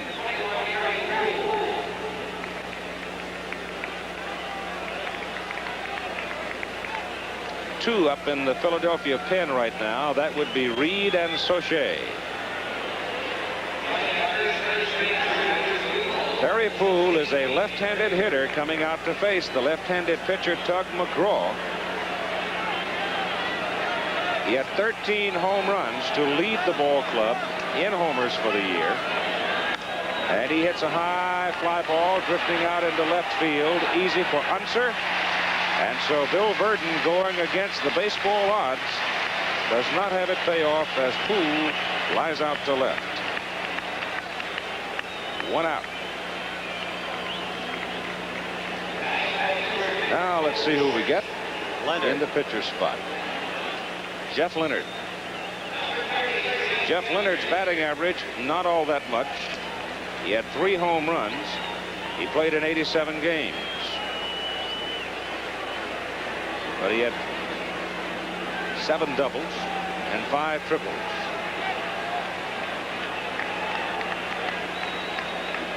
Tomorrow night, Ruthven will be pitching for the Phillies. Joe Morgan is expected back in the lineup for the Astros. The Express will go in for Houston. Nolan Ryan. Big swing by Jeff Leonard. 4-strike-1 as the ball is foul tipped and rolled away. Although oddly, Landeskog, when he's in there, the Astros have a better winning record than when Morgan is in there. That's deceptive, because down the stretch run, Morgan was just tremendous, and he matters to this team. A, in terms of power, B, in terms of leadership and spirit. 1 out. Bergman at first base. And Leonard fouls it off again at the plate to make it strike 2. Houston came to the National League in 1962. This is the first time they have ever won any kind of a title.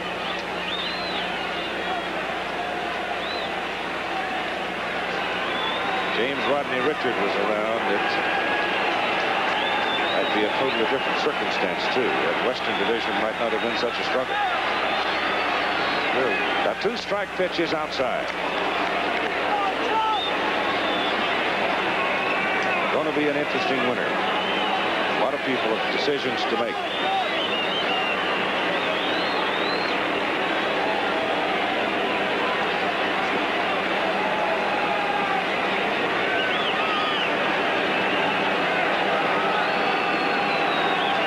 McGraw taking his sweet time. 1 ball and 2 strikes. 1 out. Bergman is not going, and Leonard takes it high. 2-2.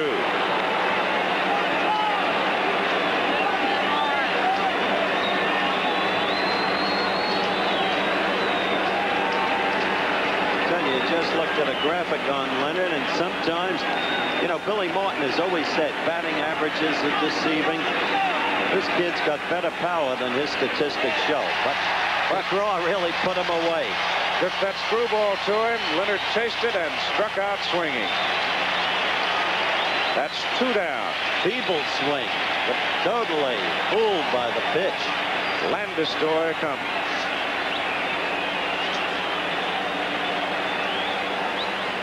ABC News Nightline with Ted Koppel will pursue a story relative to Muhammad Ali taking medication that might have helped in that heavy weight loss, excessive weight loss, perhaps. That's the story they will pursue on ABC News Nightline, following your local news here on ABC. Ted's a bulldog. When he gets somebody in front of a microphone, he asks hard questions. The pitch. Ball 1.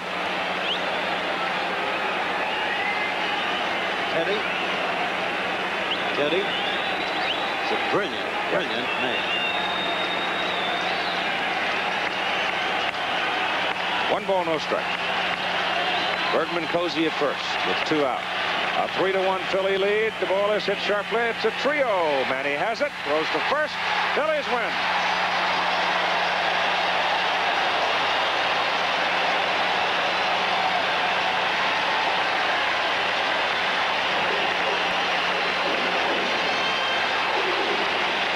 So that's the way it was on this October night, as the Phillies came from behind, trailing 1-0 against Kenny Forsh, who pitched well, but not well enough. In the early innings, the Astros dominating, but they didn't capitalize, and that cost them the game. One pitching mistake to Luzinski. We'll be back with more of the National League Championship Series between the Houston Astros and the Phillies after this commercial and a word from our local stations.